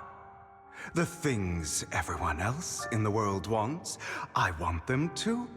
And I'm confident that as the current heir to the Ravenlock family, those are all things you can give me. Then you've certainly come to the right place. My family is working on a big project. If things come to fruition, Ravenlock's status in Tops will significantly improve. At which point, I'll be sure to leave a spot for you. Naturally, as an outsider, you're precluded from handling any of our core business. But profits from the scraps alone will be enough to set you up for life. Mr. Hartman, I think you've misunderstood me. I have no intention of joining the Ravenlock family. In fact, I have an art gallery under my name that does pretty well for itself. I was hoping you could recommend me for Tops. You want to join Tops? That's easier said than done. Even for a family like ours, it would still require significant effort and... Just answer me yes or no. I don't think either of us can afford to waste time. I understand. Yes, you have my word. But in exchange, you'll have to give me the sacrifice core first. I'm sorry, but I'm afraid I can't. I've already hidden it somewhere safe, a place nobody else but me knows. You don't want to put all your chips on the table when dealing with Tops. I know that far too well. Then that means I also need to keep an eye out when working with the infamous Mockingbird, right? Mr. Hartman, I should remind you that I stand before you undisguised. Coming from a phantom thief who's never publicly revealed his identity, shouldn't that be sufficient assurance? If I betray you, then you merely need to lift a finger to wipe me from the face of this world. You do make a valid point there. In that case, you have a deal. I appreciate your trust. Why don't we celebrate our new partnership with a toast?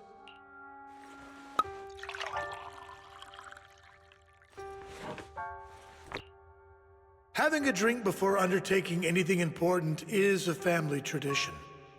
It's good luck. As an outsider, it's a real honor. By the way, you aren't the only member of your organization, are you? Shouldn't all your companions agree to this deal first? You don't have to worry about that. I'll make sure she agrees. Otherwise, I'll get rid of her too. Seems you'll do whatever it takes to get things done. Great things lie ahead for someone like you. All right, let's leave it at that for today. I'll contact you about what to do next. That's him! He's the one who killed Serena! She was the only one who was ever any good to him, right? That's how he repays her? That's why they say once a mongrel, always a mongrel.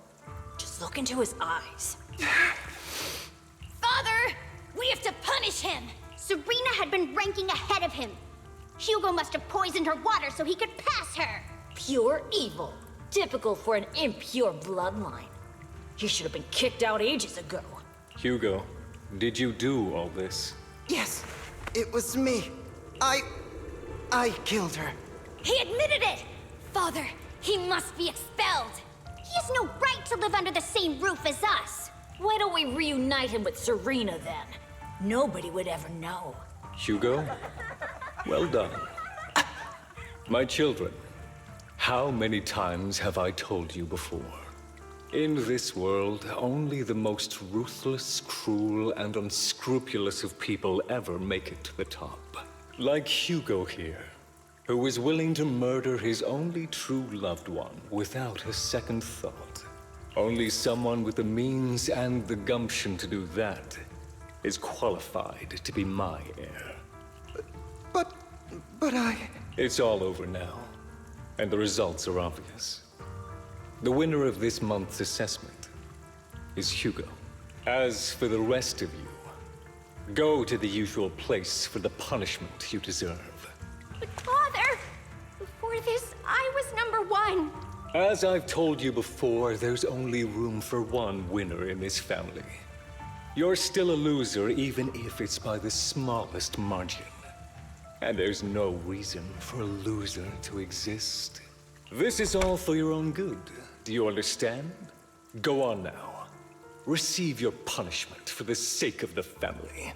Yes, I understand. I'm sorry. That really brought up some unpleasant memories. It won't be long. Soon, it'll all be over.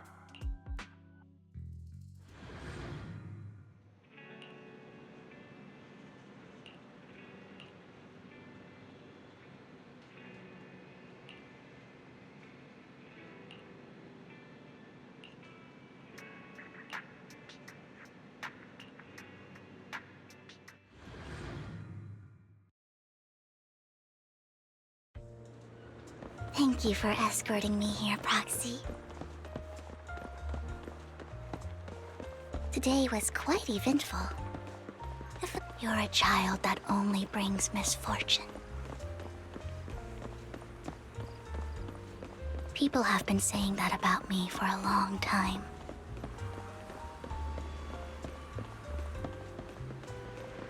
I used to feel, why do I only predict suffering? If I could predict happy things, joyful things, would people like me a little more?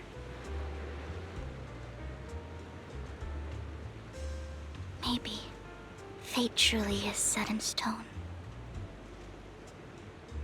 Often, I want to help these people avoid their miserable fates.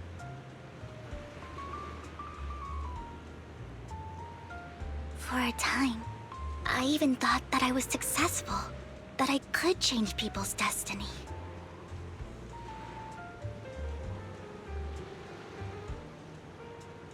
But it was all an illusion.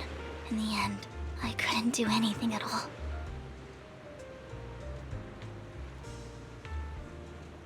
So, I was really happy when you said that my abilities weren't a curse, but a gift.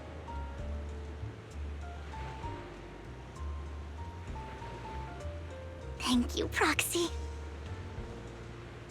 I'm so glad to have met you. And you're also a fan of Lord Phaethon. It's like we were fated to meet.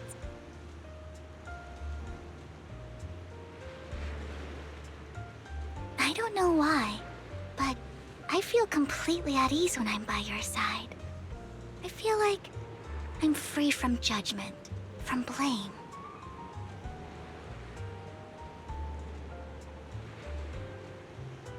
Like, I don't need to worry about anything, and can just be my own true self.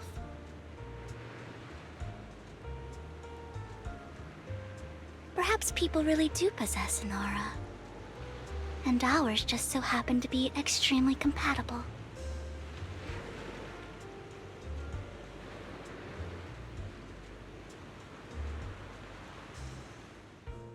By the way, you asked me before about Hugo.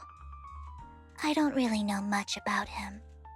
He rarely ever talks about his past. But judging from his eye colors, you can guess he's probably the bastard son of a renowned family. I think his mother was very worried about his different colored eyes, and even wanted to get rid of him at one point. But then his family offered a huge price and bought him off his mother for some reason. And just like that, He moved from a leaky and drafty boarding room to a luxurious mansion. But he's also mentioned that the extravagant home is actually like hell for him. I think it's probably because the family treats him terribly.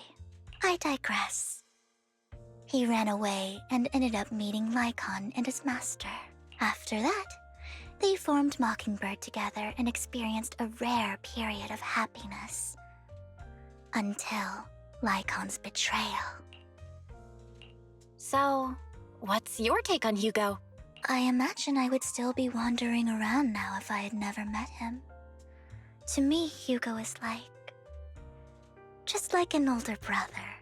I've always felt as though he's carrying some heavy burden with him. But that's a secret he's kept to himself. Something he'll never tell me. Sometimes when I look into his eyes, I can feel that he's really struggling with something. Even though he may say some extreme things, Hugo really isn't a bad person. I think one day he'll tell me his secret. Until then, I just have to wait. Wait and trust him.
It appears we're the first to arrive.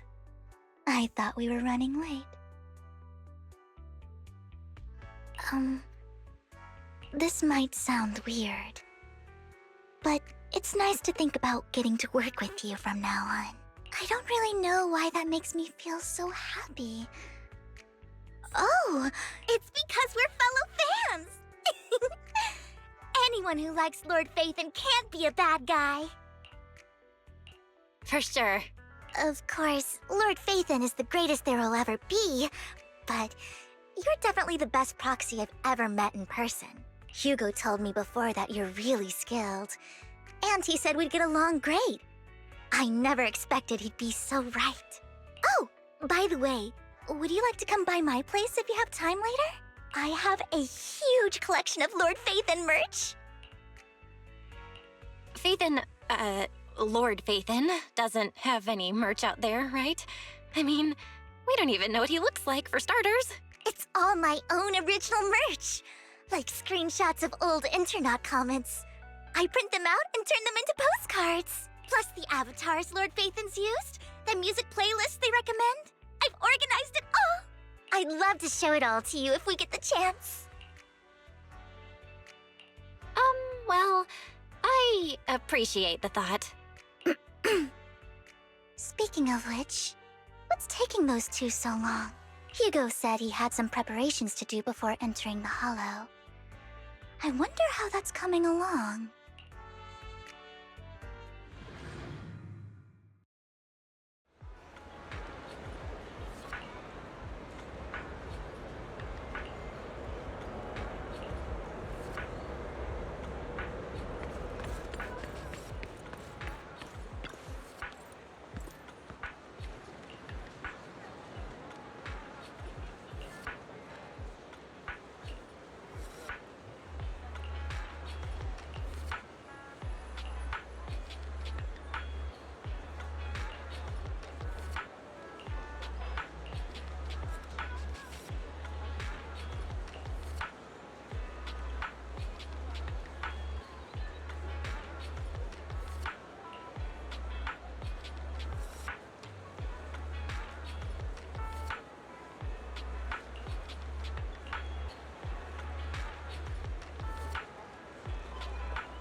This is getting to be more than just a coincidence, don't you think?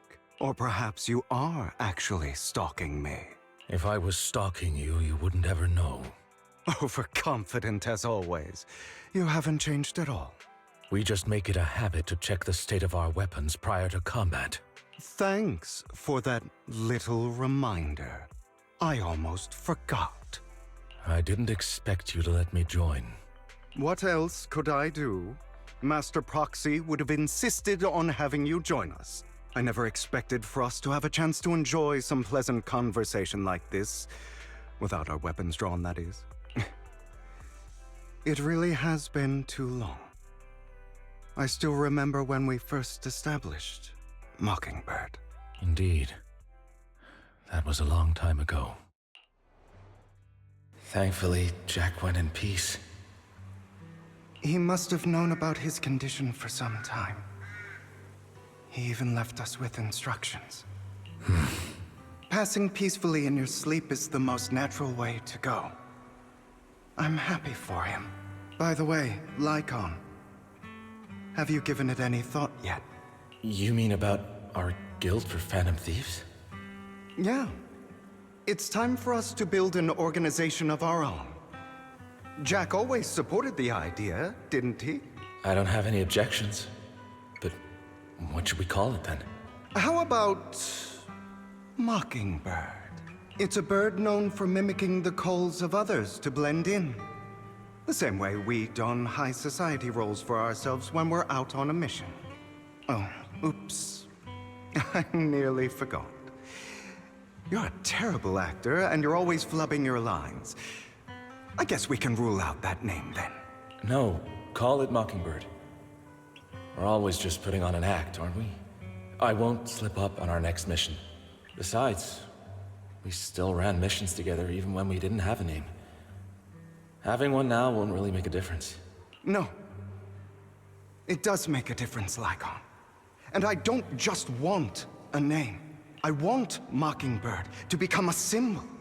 Like the sword of Damocles hanging over everyone's heads. Striking fear into the hearts of the rich and cruel whenever they hear the name. Just like Jack used to say, this world isn't fair. So that's why we have to influence it however we can. And change things in our own way. But on the basis of not causing harm to other people's lives. That's also what Jack used to say.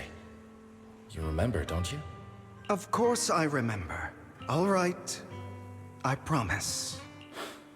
That sounded pretty forced.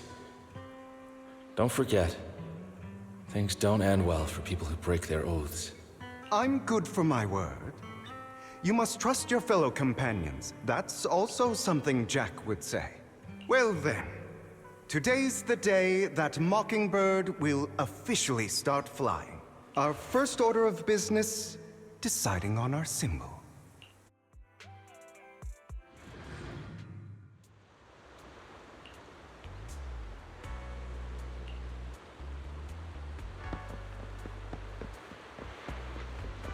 Looks like we're...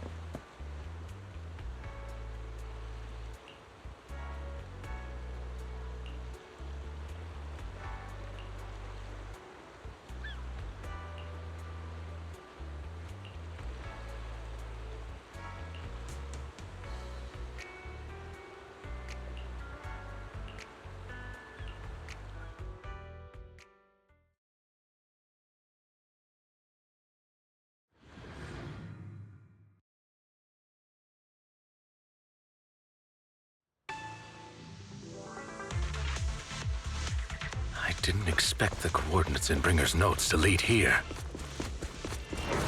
Move, please. Copy. Oh, are you familiar with this place? More familiar than you, it seems. Proxy, if they're being too noisy, can I take action?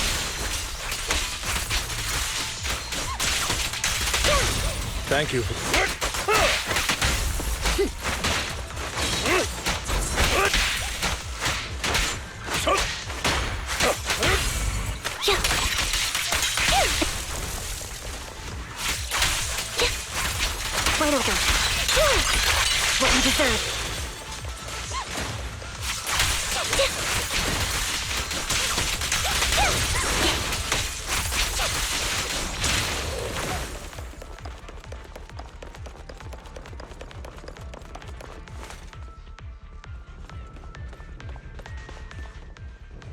I don't enjoy obstacles in my path.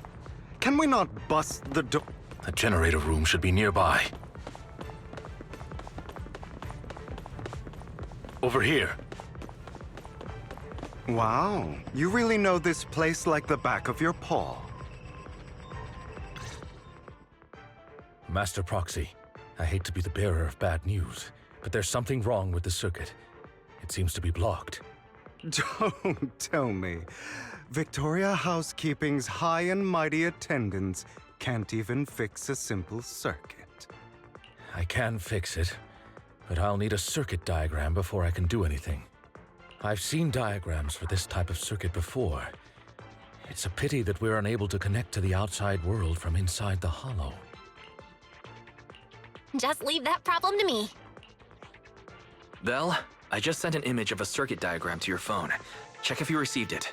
Thank you very much, Master Proxy. Now then, let's start repairing this circuit.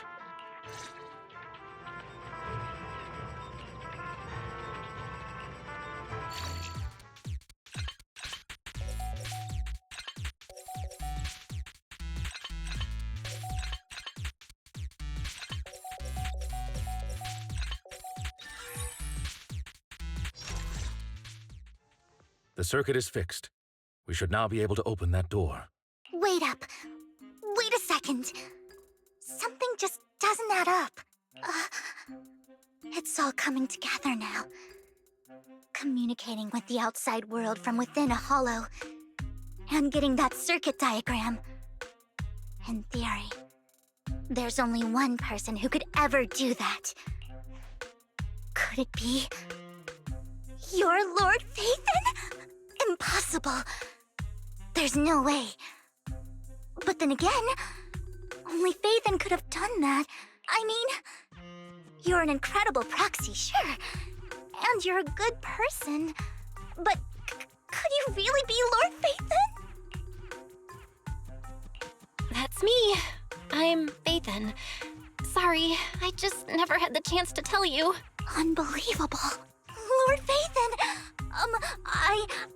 I've been your biggest fan for years now! Goodness me, Lord Phaethon was right in front of me all along, and I had no idea. This is like a dream. Could you... I mean, if you're willing, could you please give me an autograph and a group photo and... Anything you want. We just gotta get out of the hollow first. Oh! Okay, sorry. Guess I got a little too excited. Anyone would be enraptured meeting someone they admire that much. Yeah, if I ever met my favorite movie director, I'd be the same. We should keep moving. This isn't the best place for idle chit-chat. The door's finally open. The proxy is Phaethon. Phaethon is the proxy. This is a dream. I never went to wake up.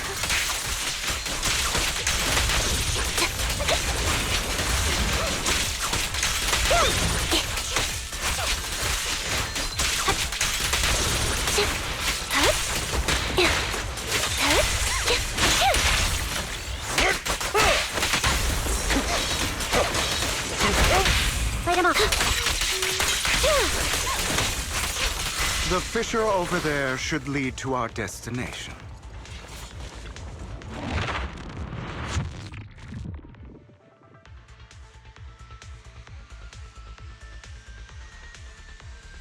There are more ethereals around.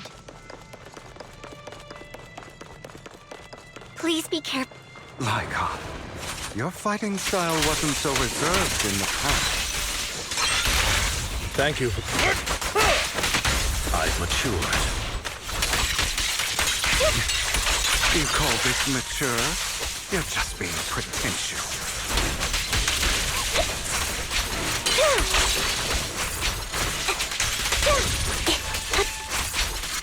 An opportunity.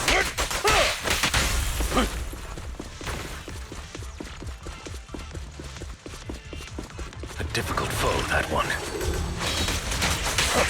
Time to hunt. Let us leave this place at once. Ensuring Master Proxy's safety is our highest priority. Right over. I won't let anything happen to you, Lord Phaethon. Throw down.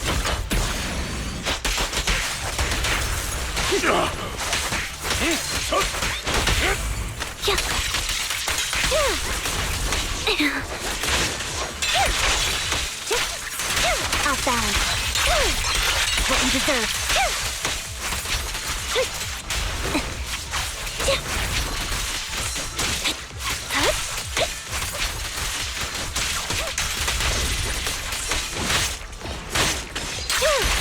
An opportunity.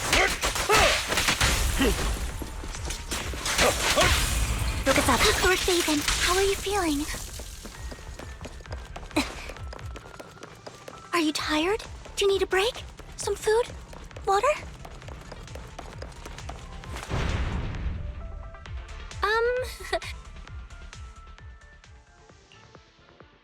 Master, a complex mechanism has been detected ahead. To pass through, you need to activate all 3 smaller mechanisms. Suggestion: split up and handle them simultaneously to save time. So, we have to head to 3 different places to crack this thing. Huh? We're splitting into 3 groups? In that case, I'll protect you, Master Proxy! I can take care of one myself. That leaves the last one to me, then. You should go with Hugo. What's that supposed to mean? We get along just fine, don't we, Miss Cunninghair? I don't know what's going on with you two, but you've been bickering the whole time. It's annoying. This is a good chance for you guys to build some rapport. Anby's got a point. Hugo, just go with Lycon.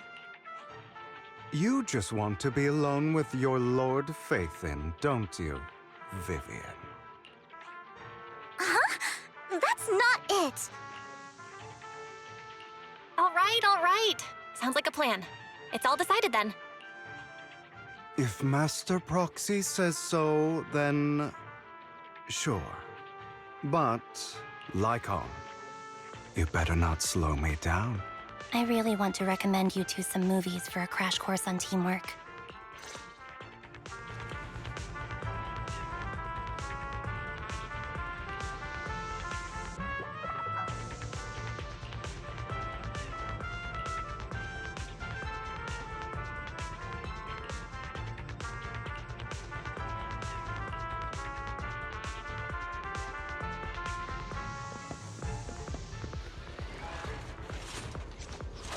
Lord Phaethon, there are too many ethereals here.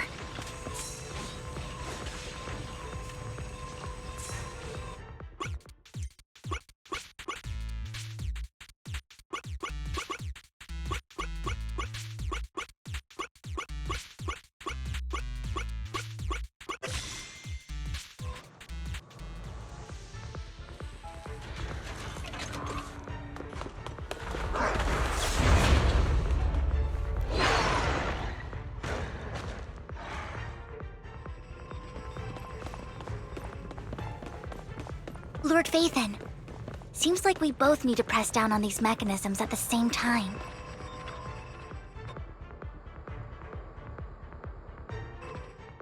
Sure enough, Lord Phaethon and I share a deeper connection. Sorry. I hope I'm not being too forward. Goodness me. Somehow I'm fighting alongside Lord Phaethon. It's like all my dreams are coming true. I'm going to wake up any second now, aren't I? No, this isn't a dream. I'm real, see? You can even hold my hand. Not only is Lord Phaethon incredible, but super kind. That's it. I pledge to be a die-hard Lord Phaethon fan until my very last breath! I'm happy to hear that, don't get me wrong. But why do you like Phaethon so much, Vivian? Lord Phaethon is my light, the one who saved me in my darkest and most desperate times. Like a deity who rescued me. You probably don't remember, but you really did save me that day. Wow, it's so embarrassing to say all this in front of you. Sorry, I hope I'm not bothering you too much. Of course not.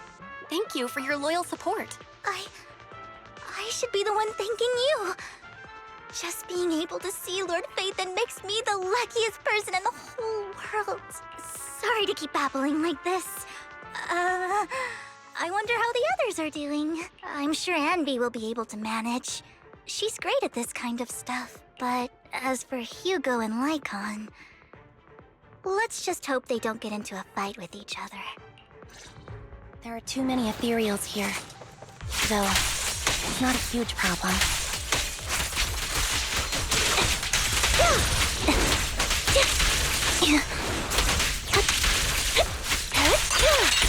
Now you pay. Done.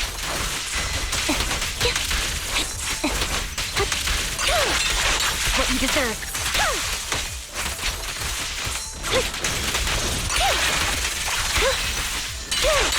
Now you pay.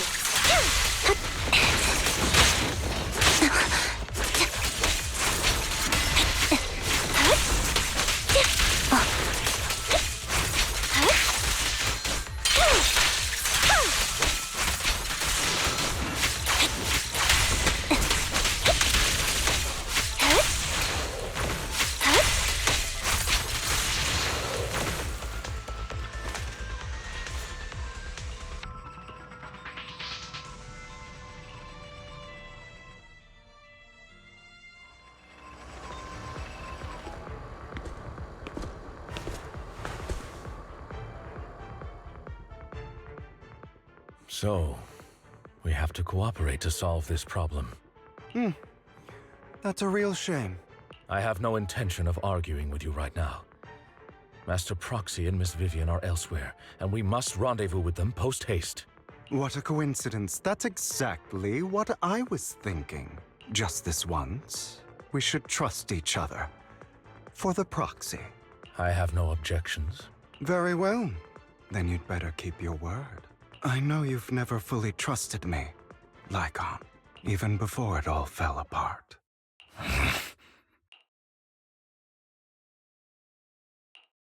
You wanted to speak to me alone? I know you and Hugo are as thick as thieves and don't hide anything from one another. But you can't tell him what I'm about to tell you. Did something happen with him?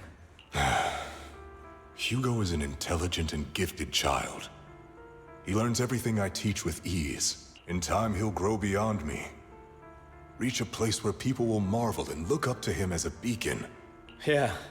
As much as I hate to admit it, he always picks things up just a teeny bit quicker than me.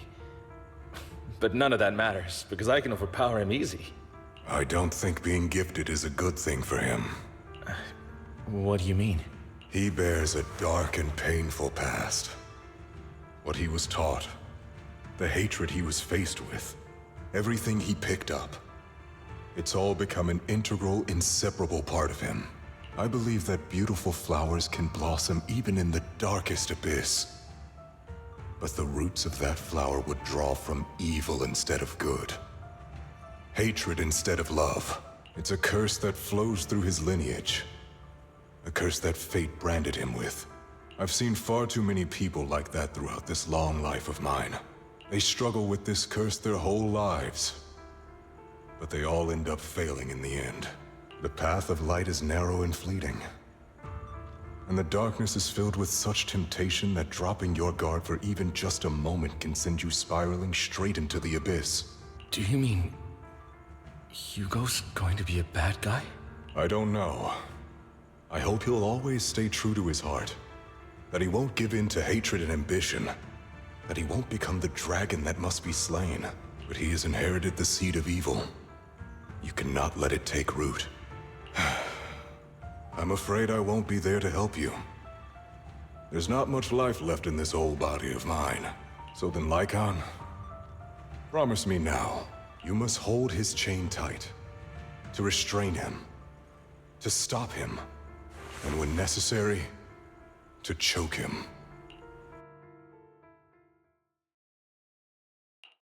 You've become slow.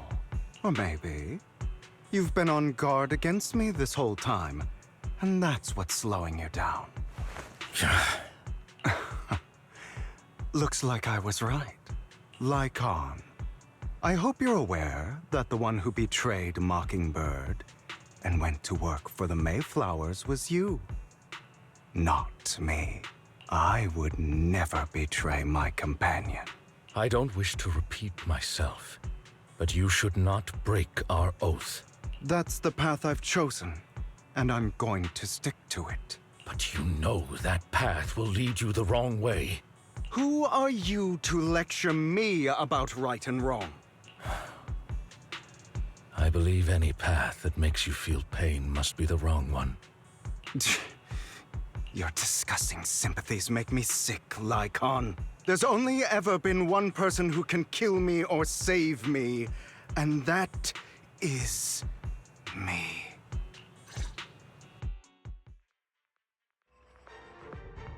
Great, it worked!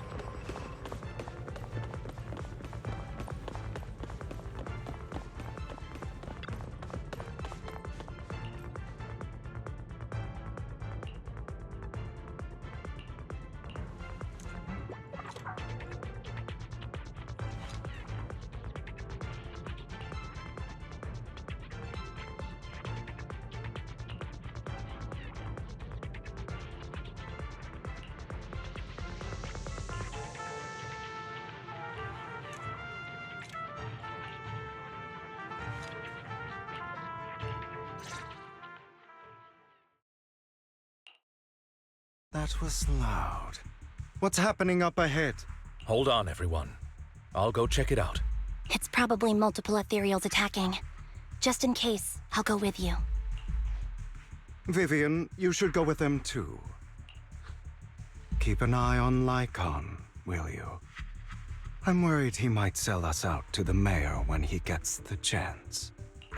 I'd never do that. But if Miss Vivian wishes to join us, she's more than welcome. Okay. Then I'll go with you. Why do you look so nervous? I've spent so much time by your side already. I need to get away from Lord Phaethon for a little bit, or I might die from this overwhelming happiness. If that's the case, Miss Vivian, feel free to come along with me. Okay. All right. So, how does it feel to be worshipped, Lord Phaethon? You had that figured out a while ago, didn't you? Sharp as always. But of course, I couldn't spoil it for her. She has to figure it out on her own. That's what makes it special. Not only that, you asked Lycon and Vivian to leave for a reason. Is there something you'd like to say to me? I can't keep anything from you, can I? I've always treated Vivian like my own little sister. Maybe it's just a coincidence, but she looks a lot like Serena. I think I mentioned it before. Serena was my half-sister. She passed away a long time ago. Vivian adores you. Whether you're Phaethon or just Belle. Of course, I also have a lot of respect for someone like you. Strong, fair, and genuinely kind. So I hope... I beg you, please keep her safe. Hang on. What's that supposed to mean? Think of it as the last bit of conscience I have left. A kid as pure as her. She should stay alongside someone who walks in the light. Like you. Not even Vivian can agree with all my beliefs. One day we'll go our separate ways. Your beliefs? What do you mean exactly? You probably heard from Lycon. We swore an oath when we started Mockingbird. We swore to use our own hands to right the wrongs in this world. But never, under any circumstances, would we take another human life. I stayed true to my words. Until my father, the man I hated, stood right before me. I could have ended his life easily, but I hesitated. I remembered that damned oath and their repeated attempts to convince me I didn't do it. Because of that, innocent people died. All because of him. If I'd killed him first, then none of those tragedies would have happened. People like him don't deserve to live. After that, I realized sometimes taking one life really can save countless others.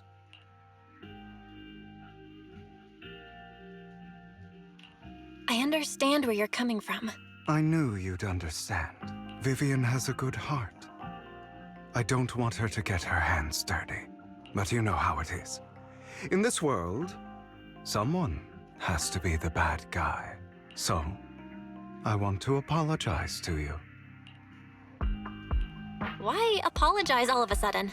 You're incredibly strong, kind, capable, and really, really lucky. The world needs more people like you. Remember that revenge movie I told you about, Children of Devils? I still haven't found it, but I came across another videotape with the same name. Turns out, in that story, the Children of Devils are actually the children of gods. Sorry for rambling. Hope you don't mind. They should be back soon. Please, look after Vivian for me. In position.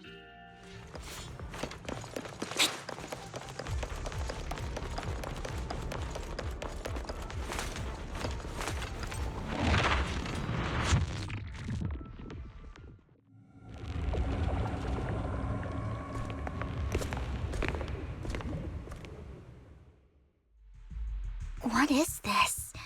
It looks like a cocoon. Careful, everyone. If I'm not mistaken, that's a sacrifice in there. It appears to be in hibernation. We don't know when it'll wake up. If it does wake up, we'll be in serious trouble.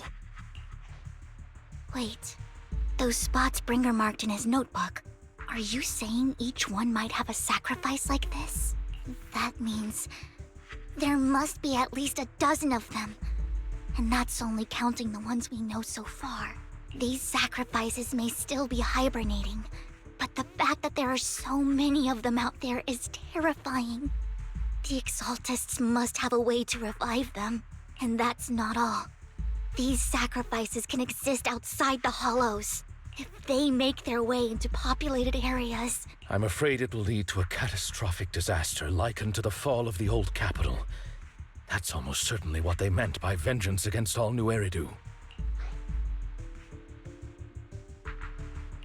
Let's find a way to get rid of these sacrifices. We can't let the Exaltists have them. Thank you for helping me find this sacrifice. But sorry, kids. You won't be the ones to keep it. It's that annoying old man. Why is he here? I'd advise you to choose your words wisely, young lady. You're from the Ravenlock family. So it was you. That face. Oh, I know you. I heard about what happened to your friend. Truly unfortunate. If only she'd been smarter. It seems your goal was this sacrifice all along. You've been tailing us, haven't you? Keeping your distance so that I wouldn't notice. As expected of a Wolf Thyran, you are very perceptive. That's right. All thanks to your ex-partner, we were able to carry out our plan smoothly. My ex-partner? I'm not exactly happy being called that, but what he said is true.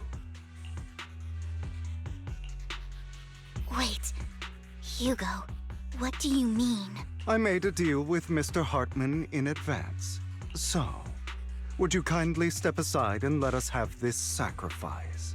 Of course, you can choose to refuse, but if you do, then I'll have to take coercive measures. What did you offer him? Everything we know about the sacrifices plus the core itself. But why? It's simple. I want to climb higher. Mr. Hartman offered me a chance to join Tops. Who could say no to that?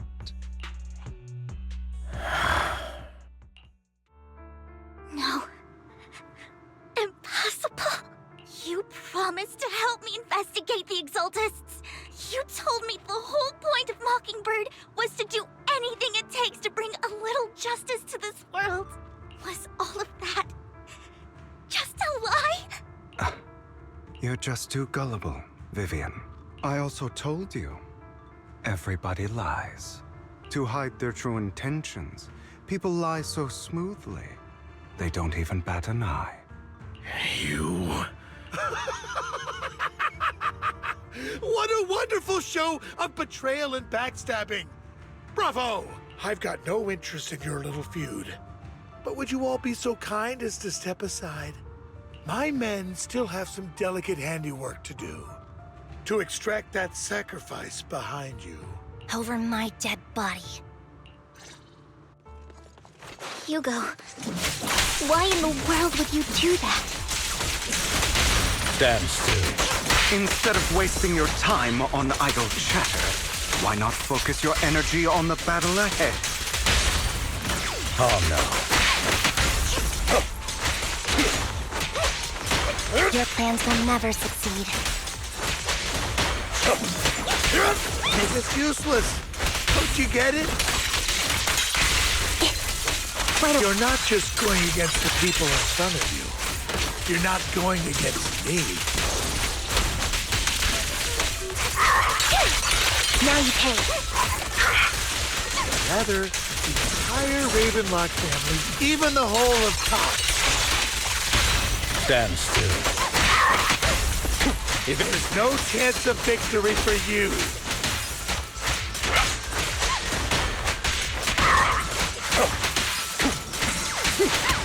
Fall back.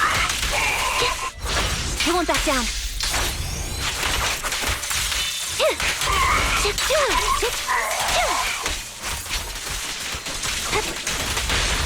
Stay calm now.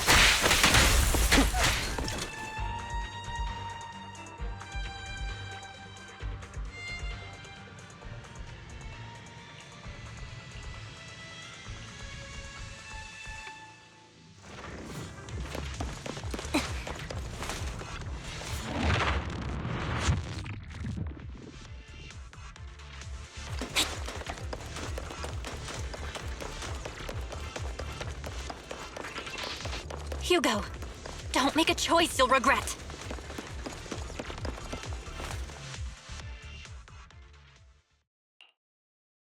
Oh, you guys are such a pain. Hugo, stop standing around. Time for you to act. We had a deal. Give me the sacrifice core now. Did we? I don't remember. I imagine this is your favorite kind of entertainment. Watching allies betray each other, suspicion festering until it all turns to bitter hatred. Seeing people tear each other apart like wild beasts, just like your decaying family. Does it comfort that dead conscience of yours? You... What's that supposed to mean? I am loving the look on your face right now. Right when you think you've succeeded, I'm here to tell you it was all fake. None of it was real. Let this pain sink in. It's karma for what you did to me back then. You're insane. I have no idea what you're talking about. You still don't recognize me, do you? Let me give you a little hint. My full name is Hugo Vlad Ravenlock. That's impossible. You're part of our family?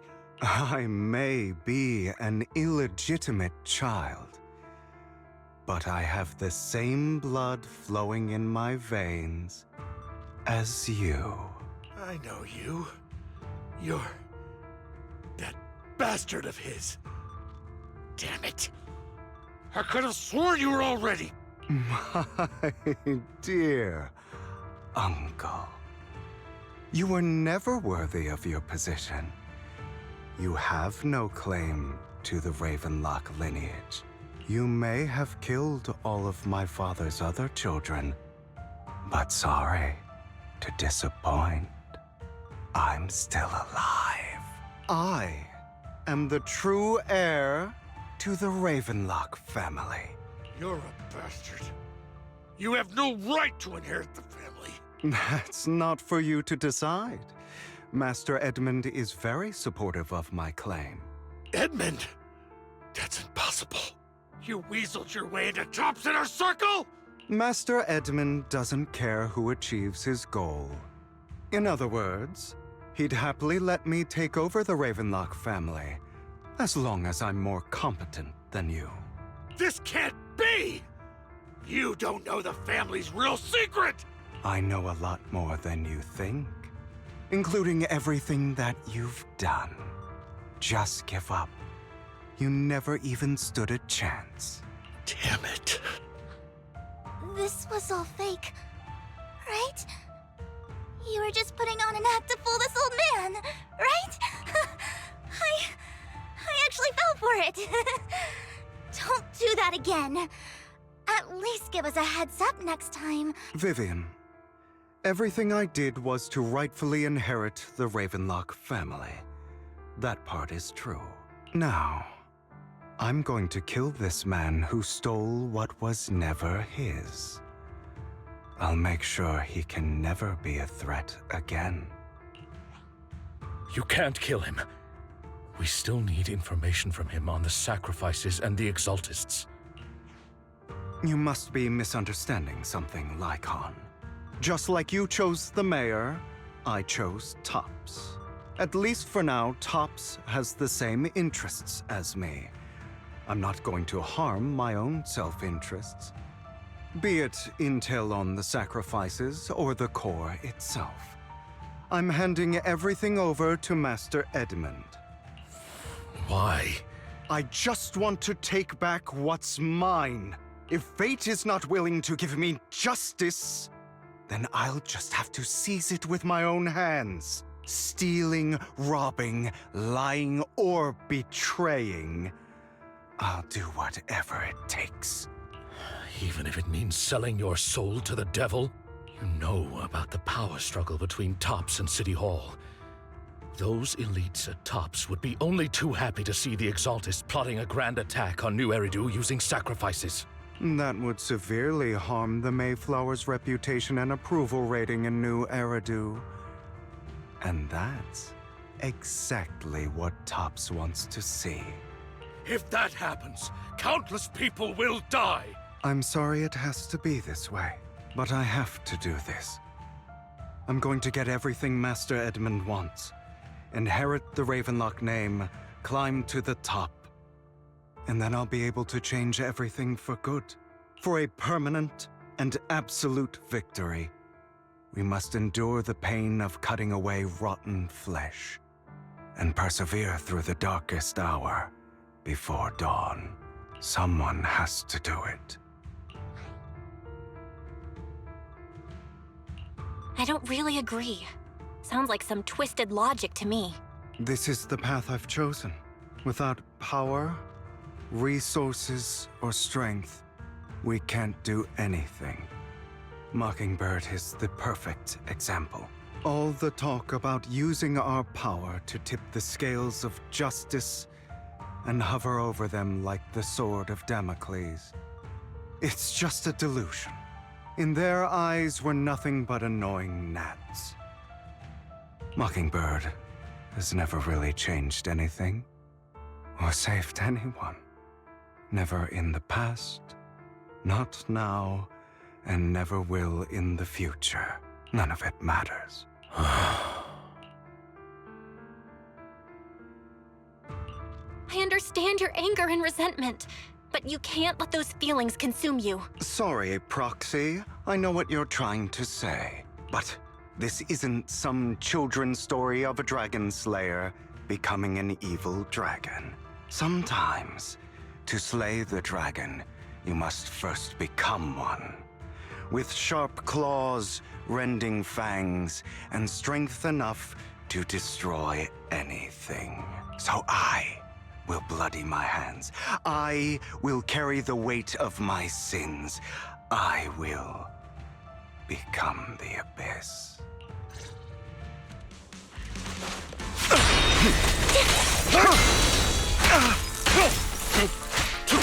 It's about time you kneel. Not bad.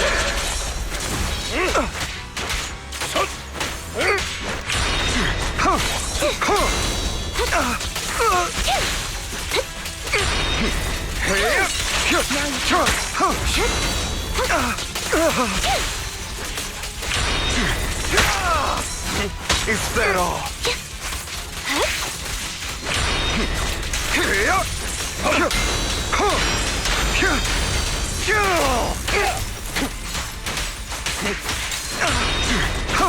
A perfect conduit. Everything you just said. Is that what you truly believe?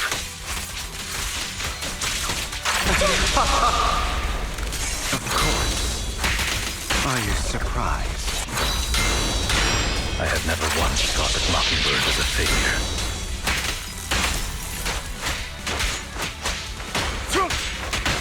Our actions, no matter how childish or flawed, must have made their mark on the world.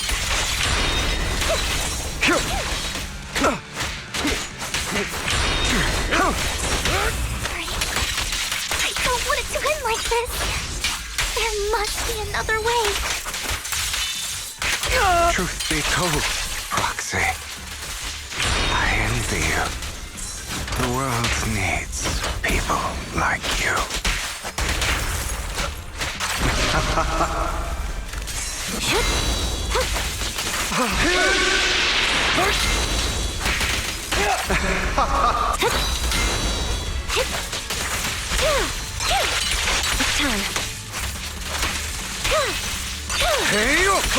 It's time.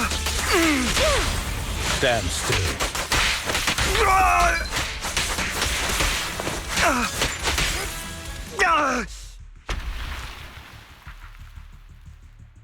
All right, you got me. But too bad. I have my own methods. What are you doing? Well then, make your choice. The sacrifice core, or your precious Faithin. I know you took it. Don't forget, I'm the one who taught you that. Okay, the core is yours. Just leave Lord Faithin alone. What a shame.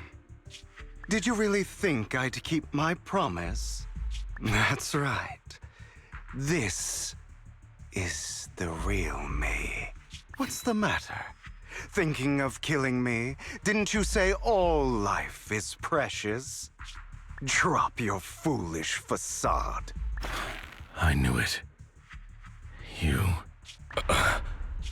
He has inherited the seed of evil. Do not let it take root. When the time comes, you must be the one.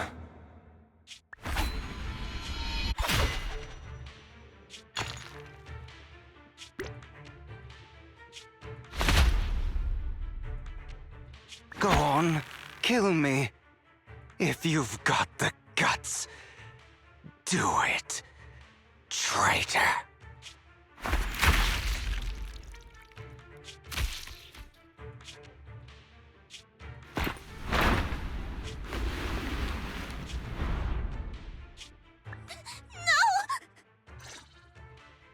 Master Proxy, are you okay?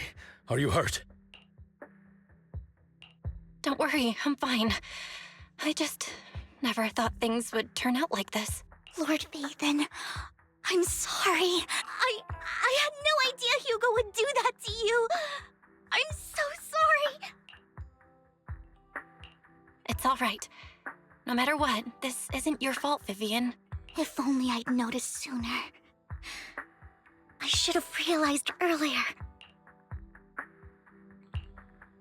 Hugo, That's a hollow down there. If you need, I can arrange for someone to go in and search for his body. That isn't necessary. To be frank, I thought you'd hate him for his betrayal, Miss Vivian. I do hate that he's keeping things from me, but all these years, Hugo's been like family to me. I believe he's still with us. Me too.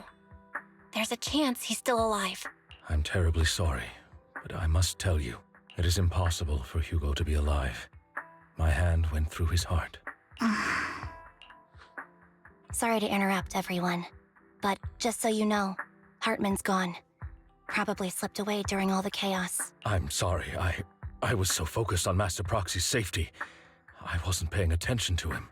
Same, but it doesn't matter. We all know what he did, and he will pay for what he did today. Yes. I'll be reporting all of this to the mayor. He's not getting away with this. Well then, now that it's all over, let's head back. Another obstacle out of the way. She's going to be pleased about this.